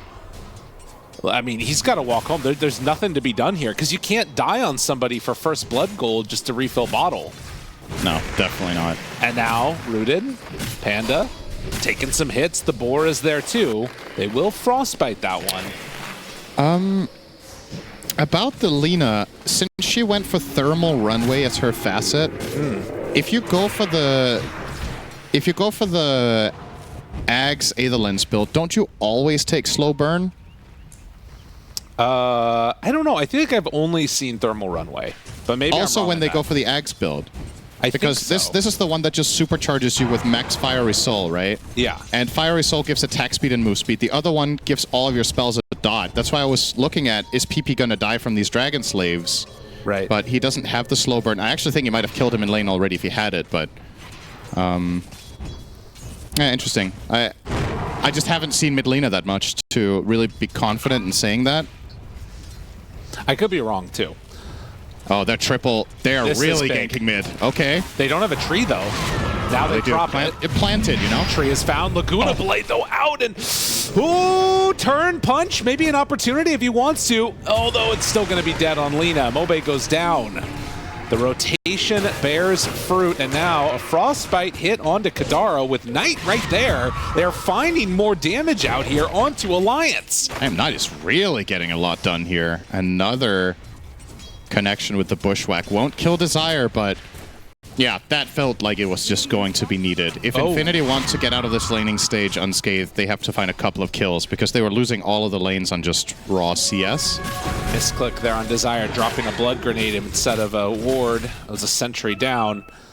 They do manage to pick up that regen rune, stealing that one away. And actually, Desire could have maybe ran at him there a little bit. And look at this mid lane. Despite them finding those 2 kills, Mobe is a full level ahead of PP. Yeah. Still, that is actually crazy. So those 11 denies and the fact that PP had to go back to base, he's behind 44 and 12 against 20 and 0.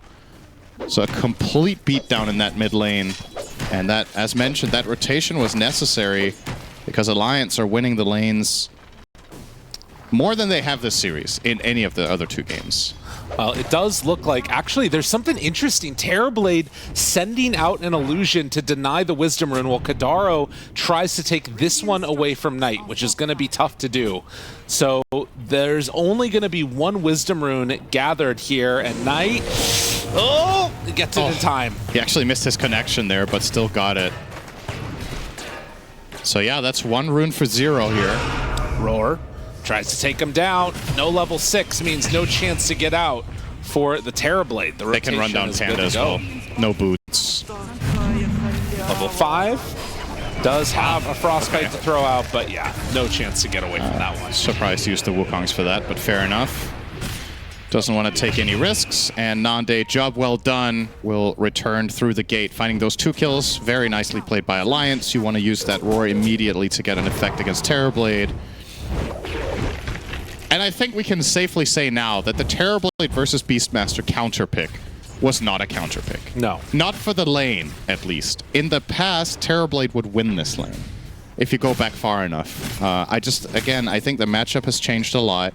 There's obviously the additional factor of, okay, how strong is Crystal Maiden versus Willow this patch? But when all's said and done, Alliance are walking away with a massive advantage from this top lane. It's going to be a very early Helm of the Dominator for Skylark. And the concerning thing here for the Terrorblade is I don't even know if he can safely feel like he can stay up here. I think Beastmaster can run him down in the jungle with his Dom creep and level 4 Hawk. The tower's at the very least And actually, this is the other thing, is that having a Monkey King in this game now, you can sort of find the fight a lot easier than you'd be able to otherwise. Although, Stabile saw the monkey jumping around, and that stops the rotation that was coming over this direction. So, Terrorblade's safe for now.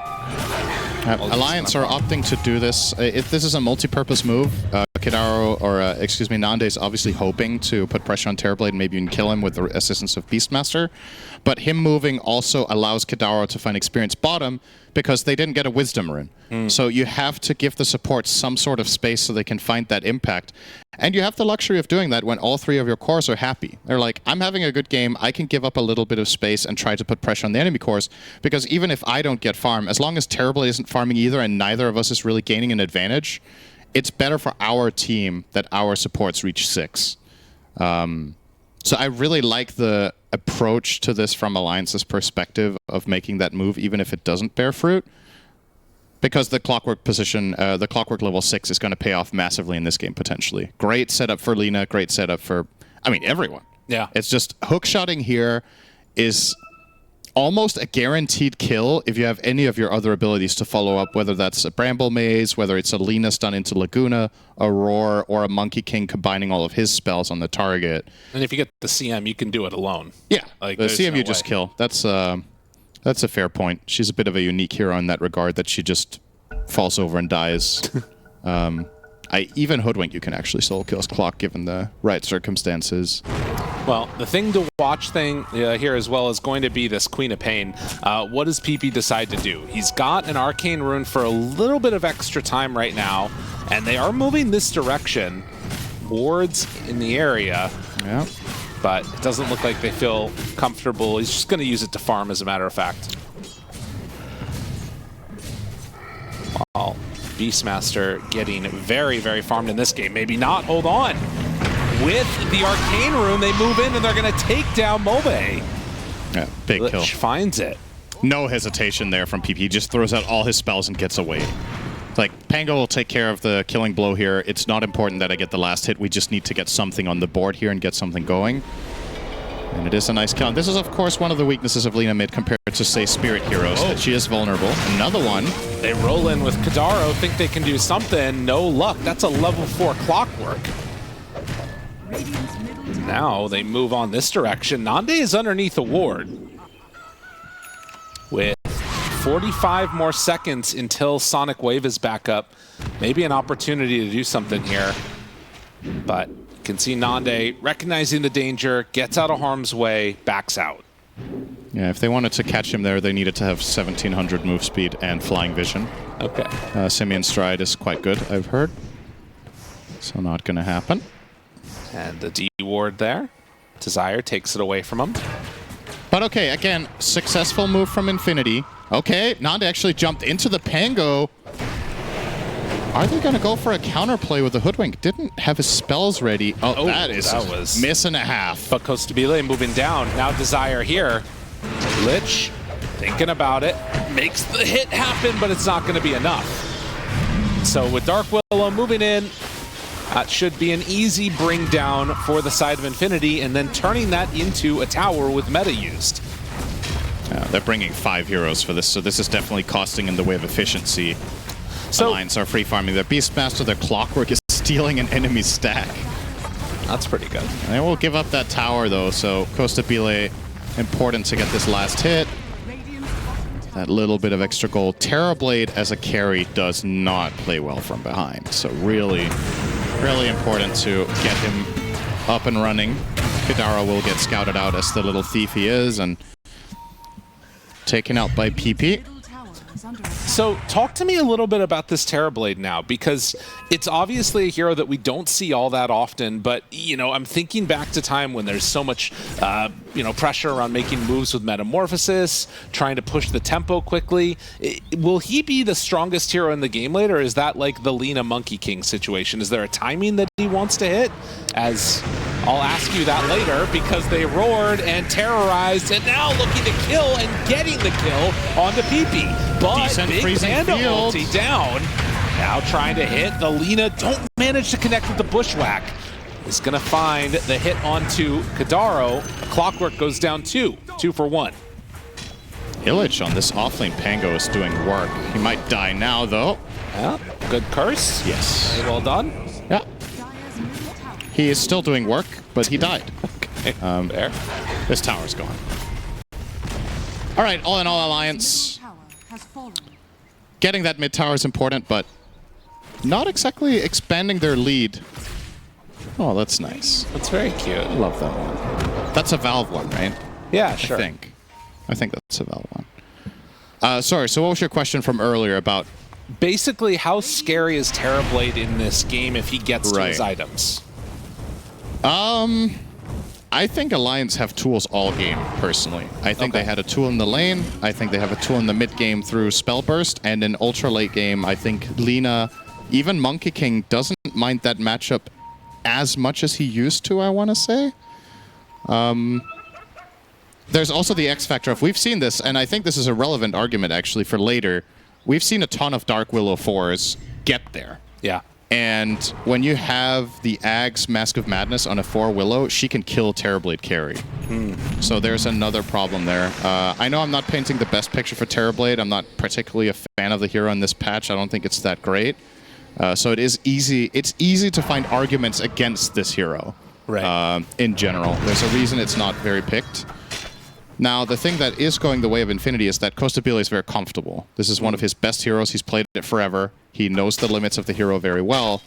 And if they can structure their fights around it, the hero is very good with Pango, in theory, because the one thing Terrorblade wants is for heroes to not run away. Yeah. So if you have anything to just contain arrows in an area and you just get to wail away at them with your Metamorphosis form, you have one of the single hardest hitting heroes in the game when he just gets to stick. And Pango often enables that. And the good news for Infinity is Illich is having a good game here, because if his Pango game was not looking great, then who would they have turned to? Yeah, that'd have to be PP, because Costabile is not going to be involved. Yeah, interesting. Well, there is also going to probably at some point be a Crimson Guard coming out. Obviously an amazing item against Terrorblade. Right now it looks like Pipe is the choice for Skylark, and Panda finds him over in the trees. Manages to connect, but Nande right there on top of him, roaring the CL. And he's already on top of Nande, dead. Just like that, he goes down. Can they find more? Meanwhile, Laguna Blade out onto Mobe. Costabile in a little bit of a precarious spot. Big Sonic Wave connection. Desire in trouble and dead. And they just can't find a good angle here on Alliance. With 2 heroes dead and Kadaro being chased down, Alliance at various points felt like they could take that fight, but then it all fell apart. That was a strange fight, because I would argue as well that it could have gone even worse for them. Yeah. Because Beastmaster got out by the skin of his teeth, because that Sonic Wave was, I want to say, 50 range a little bit too far north, because he was trying to hit both the Beastmaster and the Willow with the Sonic and only hit the Willow. So all in all, I think Alliance... It's definitely not a great outcome, and the unfortunate situation there is that Nande just gets rolled into as he jumps onto a tree, right? That's what this really one is really bad. If they lose the Lina here now, it's even worse. Panda, somehow the one that comes away with that, kills her sister. Maybe she's a dog now, and so it's like not the sister. I'm not sure, but regardless, that's some great lore. A big win for Infinity. And the hook shot. Steal the rune and get out. Whoa, that one did not connect. Interesting. Nice sidestep there. So here's the thing for Alliance. Lina had a great start in the lane. She's going the Mjolnir build, or excuse me, Gleipnir build, instead of the Aetherlens Ags build. We were debating which one it was going to be with the thermal runway. So now that he is going the right-click route, Lina, with this build, when she dies a couple of times, she's going to start being desperate to get a BKB. Like, it's very hard to play right-click Lina without BKB compared to the Magic Lina, because with Magic Lina you have longer cast range with the Aetherlens, you buy the Ags so you can fly over terrain, and that can compensate for your lack of tankiness. So I'm a little bit worried for the side of Alliance and for Mobe here that he's going to get stuck in I need one more item syndrome now, where you're going to finish this Gleipnir, but you're still not going to feel particularly great about taking too much initiative with your 3 deaths. If his game would have been clean by now, he would have had the Gleipnir and half a BKB at this point. But you can see on the net worth, Queen of Pin has caught up fully after getting crushed in lane. Oh. This is now an even game in that regard. Look at that. Panda softening up the Ancients so that Costabile can farm a 4 stack of Ancients. That's a real support right there. And now suddenly he's 600 gold behind the Beast. Yeah. And 1,000 ahead of the Monkey, lest we forget. The carry versus carry matchup, I was saying, I think Monkey King fares better in this than he used to. It is still, on paper, a pretty good Terrorblade matchup, and if Terrorblade's ahead by an item, it's suddenly a lot easier for Costabile. And, I mean, job well done to Infinity. After the lanes, they lost all 3 lanes. They have equalized the game now. This aid just feels like a necessity for Alliance here. And they're going in to take it. Skylark very close to a pipe. Even though there's a ton of physical damage coming out from that Terrorblade, obviously you've got, you know, the Queen of Pain. Oh my god, PP. He has an Invis rune. PP. PP. He wants to go in there, but no! BP gets found, they jump him, they're gonna kill him, but the roll-in back and forth from Illage, does he get it? Skylark snatches the Aegis, but all the rest of Alliance is dying. They lose the Lina. Panda hiding away to the side is gonna get jumped on by Nande, but there's the Terrorize onto the Terror Blade. He backs out. 3 for 3 so far. Illage trying to back out of there too. And just like that, they reset, they escape, or do they? Desire gets hit a couple of times, they're not going to go for any more. Nande still around, looking for a snipe, it won't be easy. Damn, that was scarily close for Alliance considering they killed the Quap first. Imagine if Queen gets spells out there. And it's also a little, I want to say that's a little bit naive from PP. You're going to see the replay. He walks into the cogs, right? Yeah. And then he walked in again. So this was step number 2. First he activated the cog so Alliance were alarmed that something was going on. And then he just walked in again. If he waits 3 seconds until this primal, or excuse me, this Rolling Thunder comes in, I think Infinity wiped them. Yeah. And the risk reward of that play from Quap, I just really disagree with just walking in there, because even if Alliance take the Roche, you have insane positional advantage on your lineup with the Pango roll coming through, and that's why they were able to take a good fight despite not having their Queen. So all things considered, Infinity probably not too unhappy with that, but it could have been better. Now this is a big item. Nande will get his Gleipnir, so now 2 Gleipnirs on Alliance. Which patch are we playing again? We just can't stop it, no matter what it's happening. Skylark in the middle of nowhere. Wait, why is he there? And now the rest of the team moves in. Nande wants to drop the ultimate right away. He pushes them forward, but he is now also in the middle of, well, somewhere maybe, because Mobe on the side is ripping him to shreds, but there it is. The Sunder comes out, the hit, PP gets out. What? And behind the tier 2 tower, Panda dropping the tip onto Skylark. Rarely seen from that player. Kadaro is going to take his vengeance. How dare you tip my offlaner? I'm going to dive for him. Insane vengeance right there. Oh, wow. What is happening, man? What was that? Oh, in an elimination match, Cinderin. Loda was talking really about this in the interview. Who has the best mental fortitude? Who has the right approach to the game? That was... I genuinely don't know how to explain what happened. I was just looking at the camera like, okay, why is Beastmaster there? And then they try to help Skylark. They force this fight. The Monkey King jumps in, drops all of his stuff, and he's committed. Lina comes in to try and help. And in the meantime, there's 2 supports smoking a cigarette on the high ground. Just looking at them dying down there and being like, this is the good life. And then afterwards, they're done smoking, and then they just get run down and killed as well. So that's a real head-scratcher right there, and it doesn't get much more costly than that. Like, this was the phase of the game that Alliance were meant to dominate with their laning stage going well. And now all the pieces are coming together, and now I can tell you Costabile is very comfortable. When he's this far ahead on his Terror Blade, he knows how to win games, he knows how to itemize and play to his strength. And yep, you just, at this level, you can't afford those kind of mistakes. That's just a blunder. They do still have an incredibly strong lineup for bursting the Terror Blade. The thing I am worried about, like you're talking about, though, is that it's not just him now either, right? Like, he has the items that he needs to make it work, but they also have to contend with the Pango, with the Quap. If you kill off the TB at this point, if you can manage to burst them before a Sunder, do you have anything left in the tank to deal with those 2? It's definitely, I mean, for Alliance, at this stage, you gotta wait probably for the next Roche, but I feel like you have to make a move before then, too. This would be a nice one. Getting a kill here on the Pango is huge. Terrorize comes out. He's still very tanky on this hero, but not tanky enough. TP rotation. Panda, first one in. Oh, geez, he almost died instantly in the ring. Has to get out of there. The Curse Crown stun will land, but Panda can't go for any more. Alliance making a nice move here. Yeah, that's a good kill. They're not going to get collateral damage on the tower, but...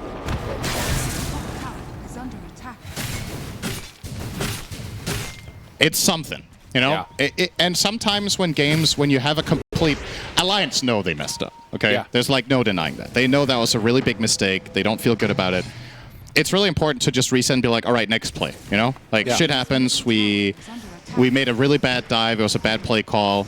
don't get in your own heads. Just make the next play and recover the game. They know that they're capable, and that's step number one. Finding a little bit of a morale boost through a successful core kill. The enemy team rotates. They don't manage to save the hero. They almost lost a secondary on the Crystal Maiden. Ooh.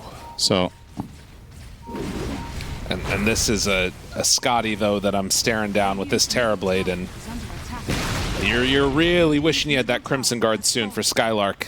He's almost got the Vanguard. We'll see if he decides to pick that one up pretty early here. Kadaro is trying to cut waves. Buying time seems to be the goal at this stage. And the other thing when he keeps cutting waves like this and buying the time, as you said, is that he's actually progressing with the... Crimson Guard's an amazing item against Terrorblade. Surviving is also great. He will actually live here, maybe? Oh, but all right, that's a Sonic down the drain. Happy about it. And I don't know if PP could have done much more than that either. I think he cast all his abilities correctly. Veil into Dagon and then Scream Sonic, and it wasn't enough, so that kill just wasn't possible.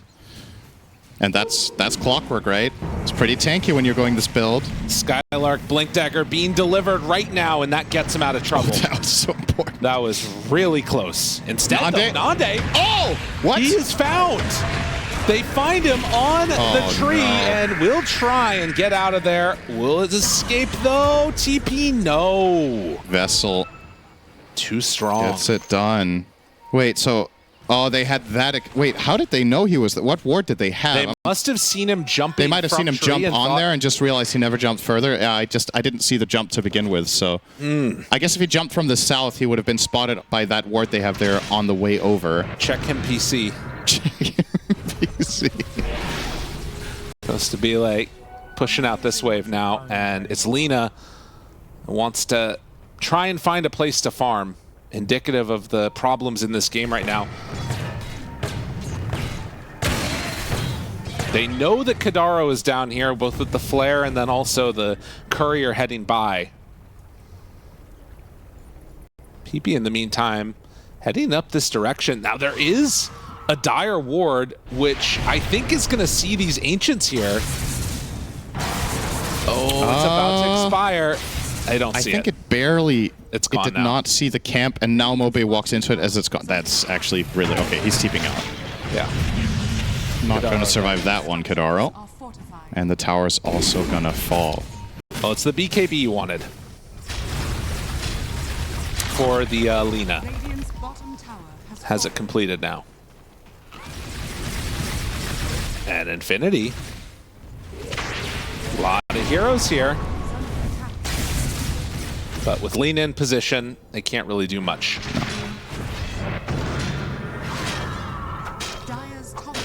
But they continue to ramp up. They continue to get more and more valuable items. Knight is close to a Gleipnir now of their own. Panda has Glimmer Force and a gem, so starting to take some more map control. Pango's Crimson is almost completed, which is going to be really nice for them against Beastmaster as well as the Monkey King. And even, I mean, it's right-click Lina, right? So it's also gonna help there. So triple purpose. I have to say, in this game so far, I have not been convinced by Lina's choice to go this route in the build. I was entertaining the idea early on that this was what he was going to do as a possibility, but I wasn't sure which one was better. It doesn't seem like he's been able to stand his ground and really hit very much. So far, the casting build probably would have been the better choice. Also because of how he would have maybe won mid harder. Key moment here. Alliance are pretty well set up. Monkey King in the trees. Beastmaster on the low ground. Now they take the high ground position. They see Illich. If they could just burst him right away. Nande, he sees everybody. They jump right in. Goes to Belay, hit the roar. It's on the illusion! Not what they needed! And now Skylark in trouble. They were able to get away from him there. Pain, pain, pain. But if there is some semblance of a salvation here for Alliance, it is a long Roche respawn. Everything will be back up by the time they're ready to go for it. And they only lost their beast. Yeah. This could have definitely ended worse. That was a fat Sonic wave from PP with the Shiva as well. Just massive burst. And yeah, when you roar an illusion like that, that's not going to end well. And did he roar a Terrorblade illusion? Yes. Okay, because Terrorblade looks different from his illusions. So They had Manta, maybe it was that one. That should be a misclick. Tormentor. Get the roll up for Illich. And very nice this game. You're playing against the Willow, a ton of stuns. If you get the roll up off and into your ult, gives you a lot of safety. The other thing about that fight was that they would not have had Crimson for the engagement since Clockwork decided to go for it instead of the Beast. He almost has it now, and they might have it by the time they end up actually getting the Roche battle, if they want to show up for this. 20 seconds away. Kidaro still needs 200 gold. There is a wave coming his way, so if he gets all these CS, he's scouting it out with a rocket flare. Unfortunately for him, this rocket flare will fade before the respawn, so they will not know for sure. He might throw another one. And, I mean, you know what? If they have all left on Infinity, they see that Roche is up now. Terrorblade Illusion goes through. They are all smoked on the side of Alliance. If Infinity aren't in position, they could take this. Infinity, moving in slowly to the area, did not maintain control, did not maintain vision. Man, they have Terrorblade. He can literally just park an Illusion in here, and they are not checking. This is crazy. This is unbelievable. Roche is down. They get it. I cannot believe that Infinity let that happen. They could have put a Terrorblade Illusion in there. They could have put a hero in the overall neighborhood. Oh, Alliance pull one on them. Now they just need to get out. Oh, God. Do you have TPs? They don't. Well, if they lose everybody right here, they're a little bit spread out. Nande. They all have TPs, so if they wanted to, they could just all leave. But they want the fight. And Nande, he sees all of this. Boundless, the roar! You found the right one that time! Terrorize out, gone! Just like that, they destroy the TB. Redemption. Sometimes you just need 2 shots at it as they manage to find him, and, well, no way to channel that one. Oh, man. What a win for Alliance. Pulled back from the depths. I cannot believe that worked. That was basically the best possible outcome. They get Roche for free. They get to set up in the area afterwards, and then Infinity walk into them blind and get caught by the Monkey King in a 2-hero core stun. TB next to the Queen of Pain, the 2 best possible targets. You're going to see it here from Nande, just being very... He's just being patient, you know? He's waiting. All right, these guys are coming. He believes they don't have vision. Double stun, roar onto TB. They drop absolutely everything on him. And then they get the Quapus to follow up, and this fight's over. I think that he was on the same tree as last fight. That's my headcanon. Because it looked identical to what we saw before, except there were a few more trees down and dead. And what a difference a couple of minutes make, and a long Roche respawn time. Think about if that was a 20-second Roche or something. Suddenly, Infinity have the Aegis. They're looking to control the map. Alliance are 1 foot in the grave in this tournament. Now they're on the verge of being able to pull this back 49-51. Yeah, and ultimately, like you said, if it's an early Roche respawn, Infinity get it, but you have to be kicking yourself that you're not constantly controlling that area. Like, 1000%. you know it's about to spawn. So there's a very clear play call of inhabit the area, place wards, keep checking Roche with 1 TB, like whatever, you know? That one is just, but it happens, you know? You get caught up in the moment. It's very stressful. It's an elimination game. There's definitely nerves and mistakes. Mistakes. Alliance capitalize in the biggest possible way. They're about to be 10,000 gold behind. Now it's even. They have an Aegis on Lina. Lina now has a Daedalus. So we're reaching this point now with this right-click Lina that fell off in the mid-game from a couple of bad deaths is now starting to look like a real threat to Terrorblade again. And Nande on the Monkey King after that fight also picks up an MKB. So if there was any plan of getting any evasion coming Terrorblade's way, that's not a thing either. And of course the MKB does a lot of magic damage. So good against Terrorblade's high armor. Alliance definitely have the tools now to bring this game back. It still feels like so much of it depends upon the initiation, though, right? Like, if you get a situation where they're rolling on to Lina, she could die to Pango Quap very easily. Any hero on the Radiant can die in a blink of an eye, if everything connects, for sure. So both teams need to be very wary of their movements and their positioning. It's clear that I mean, in every game of Dota at this stage, formation is super important, but in the type of lineups that these heroes are playing against each other, one side has the Beastmaster Roar, the Clockwork, and the Monkey King Burst. The other one has Pango connecting out of Fog, and then Queen of Pain, some of the strongest spell bursts in the entire game. You combine that with a Sharpshooter from far away, and you kill someone. So yeah, definitely gotta pay attention on the side of both teams. Alliance will try to put some pressure here with their Aegis and look for the tier 2 bot. There's a range creep coming in to make this play possible, and Infinity not interested in defending, they're just buying time with the Glyph. Not many tier 2s left, and it's a Pango Blink Dagger completed. Also think we saw Beastmaster queuing up and trying to get into the Scythe of Ice. Almost enough gold for that one. So a lot of ways to control single target, and that is the thing, right? Obviously you have a very strong supporting cast with Quap and Pango, but at the end of the day, this is about the Terrorblade's right clicks. If you can take him down in a fight, it's going to be a good one. Lion stealing the Tormentor as well. Desire, get the Cursed Crown improvement. And a Blink Dagger for Lina. What do you think of that? What's that? Blink Dagger for Lina. Yeah. It's, don't know if that was necessary here. I'm not against it per se because you have so insane initiation from your teammates. You just want to make it there to the fight as fast as possible. When both Monkey, Clock, and Beastmaster can set you up for just a full-on 100-0 burst, you really want to be able to connect to the play. So yeah, I think it's a kind of cool idea here. It's not something we see on the right-click Lina that often. Eventually can turn into Swift Blink, of course, if he wants, but kind of feels a little bit like overkill anyway, because the moment you Laguna, you just get max Fire Soul, right? So, like, is the Swift Blink really that valuable? Oh, they found Mandate. Gleipnir. Throws it out. He'll get out. Him. Nice mischief. Out. Meanwhile, though, bottom, that is a tier 3 tower almost dead. PP's going to make quick work of this dragon. Never mind. Oh. Skylark got himself a Thunderhide. And there is some movement over. They see the camp is being taken.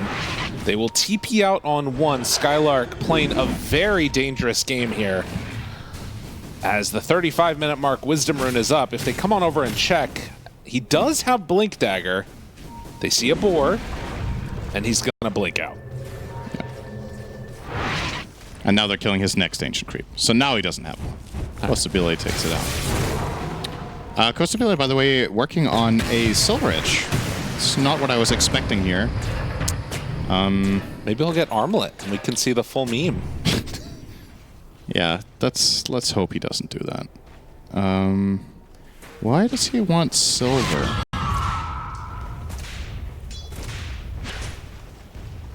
Yeah, maybe his logic is that he needs to be able to access fights without becoming the target first off. But there is something to be said here about going for something like either a Swift Blink or just a Daedalus, right? So you actually kill stuff when your team sets you up. Right. The silver is a little... Maybe he feels forced because there's just too much jump. Like with Hex on Beastmaster, the Blink Hex especially, and the Clockwork Hookshot, he just has to play in the shadows. Might be the rationale. Yeah, I guess there's a lot of scouting material that they have as Panda just gets everything dropped on him here. Does have buyback if they want to force this fight. They get rooted on the Pango, hunting. Costabile right on top of Kadaro, chased and killed. Surely. He goes down. Skylark trying to get away. Meanwhile, Nande Mobe, they see him, he blinks out. All right, everybody blinking past each other. Bit of a tense moment there, but ultimately it is just a support trade. It's a very even game, and you can tell from how the teams are playing that there's definitely nerves kicking in here. This is always what happens in these Game 3 elimination situations, I feel like. One mistake is all it takes. Your hopes of moving further in this tournament completely can get dashed. And also, I think for both of these teams, you know, they've seen a fair amount of growth throughout the course of the tournament.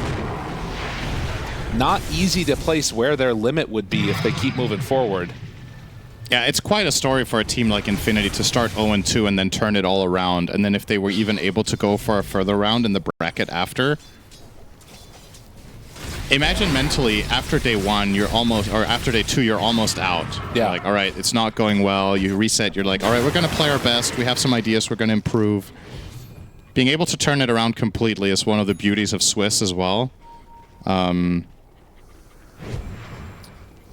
for Alliance, on the other hand, they started out quite well, even though they lost a couple of series. In both series, they lost, I believe they lost 2-1. You know, they had some quite good showings, it showed promise. It will feel really bitter for them to be that close, like effectively 3 times over, right? Oh yeah.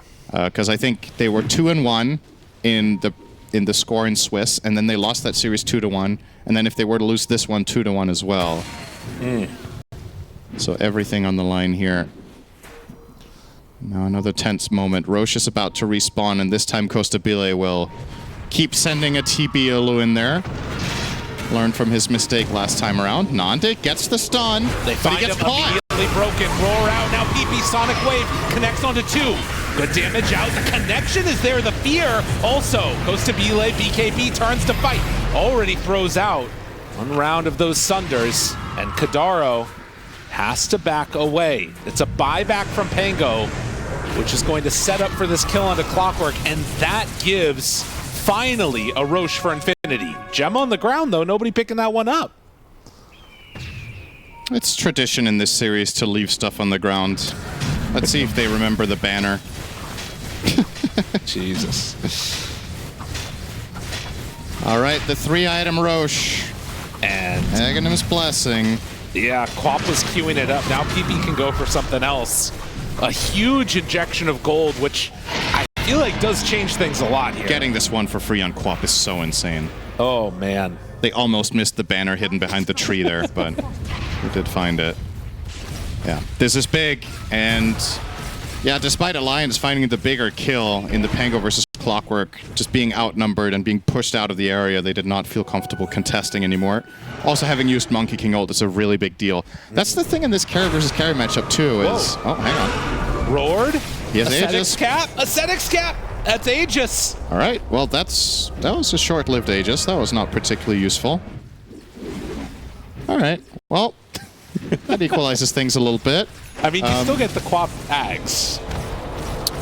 Yeah, the thing about this Terrorblade versus Monkey King matchup that's kind of interesting is both heroes are very cooldown reliant, right? One guy has the Metamorphosis and the other has the Monkey Ring. So when you have a fight like that and it becomes a split where both teams reset, the Terrorblade meta just lasts way longer. Yeah. So if there were to be a reinitiation there for the side of Alliance, they would be fighting with half a Monkey King because he's missing his ult, which is really what makes him strong right now. Whereas Terrorblade would be at full strength. So I think they made the right play call probably just to concede the Roche area there. I think that fight would have been really dangerous after they got pushed out. But it is worth considering in this matchup that the refresher is so crucial on Monkey King and he's not quite there yet. He is working on it. Has a couple of thousand to go there for Nande. Up north. Opening up here. They are not going to find anybody. They were queuing up like they wanted to Pango roll, but not deciding to do it. Skylark also going for a refresher. Yep. We might be going the distance in this game. I could see it happening. Or, I mean, the other thing is that any one fight could also, if you don't have buybacks or if you overcommit, you can lose a lot of buildings very rapidly with these heroes. Terrorblade is a world eater late game. So yeah, especially for Alliance's side, if they mess up and don't have buybacks, Terrorblade is the type of hero that ends the game very fast. Monkey is not exactly the fastest pusher, especially without Ags, so it's like... Could definitely go both ways, but I will say Infinity, the better team at punishing a late-game mistake in terms of taking buildings. Beastmasters, never to be underestimated, though, I suppose. Maybe it's more even than I'd think. And Skylark's doing a good job forcing them back. This split push top was very important. Yeah. Now Pango has to go back and take care of, as we call it, the trash job up here. Somebody's got to do it. Put out that fire up in the top lane. I think it's going to be very telling what Costabile puts in his quick buy next. Yeah. Lincoln's on Quap. Oh, that's good. With all the hexes. Yeah, Hex, Roar. It's going to be a help. I also also did believe I saw for the CM, yeah, a finished Lotus Orb, which can make all the difference in the world.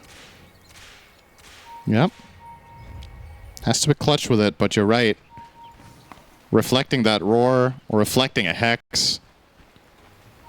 Dire's courier has been killed. Illich's courier will randomly be found by Kadaro, who's out in the middle of nowhere. Nice. On his own, on his little scouting mission. He does have buyback if things were to go really south for them. These windows are so weird too, because like obviously with Aegis, no team feels fully confident, but you still want to be making moves. And it's Infinity that's moving and aggressing into the jungle. They find Kadaro and should be an easy bring down.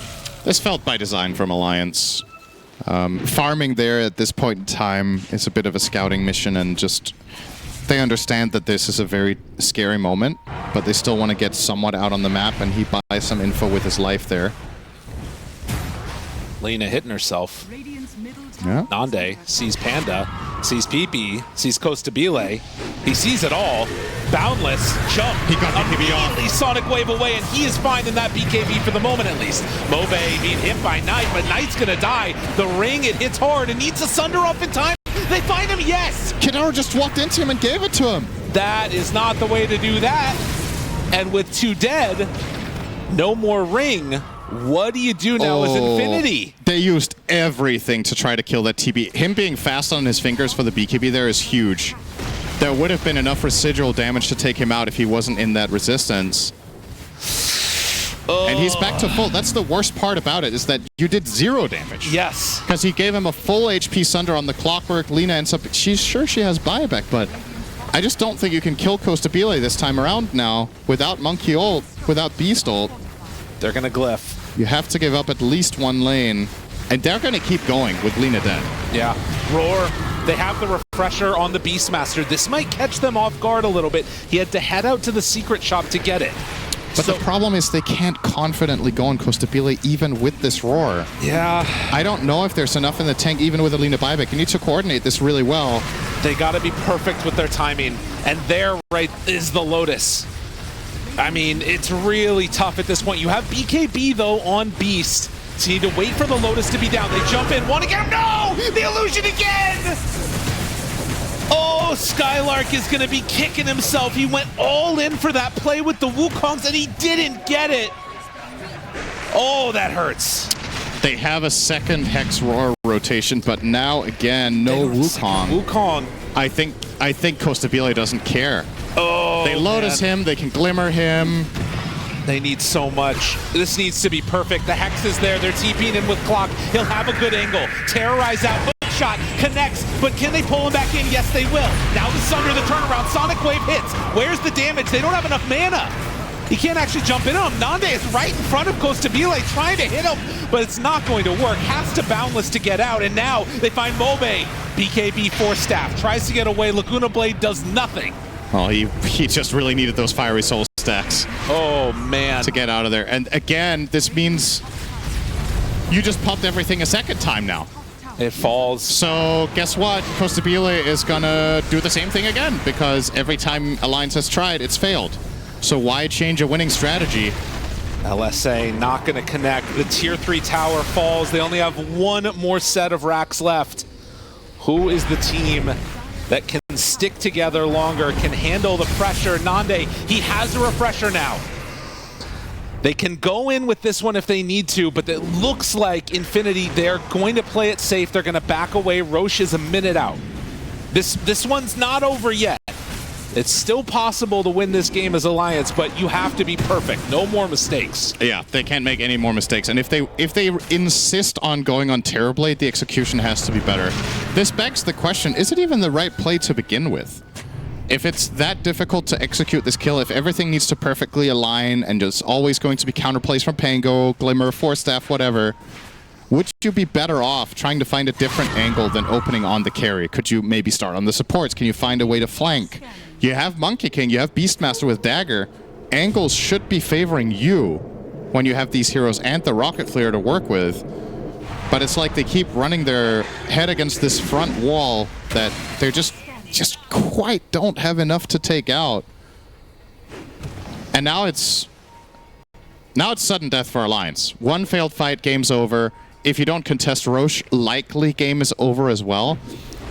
And you're being 2 lanes down against Terrorblade is just misery. He's going to always push out your lanes with these illusions. It's 0 risk wave push all the time that you have to solve.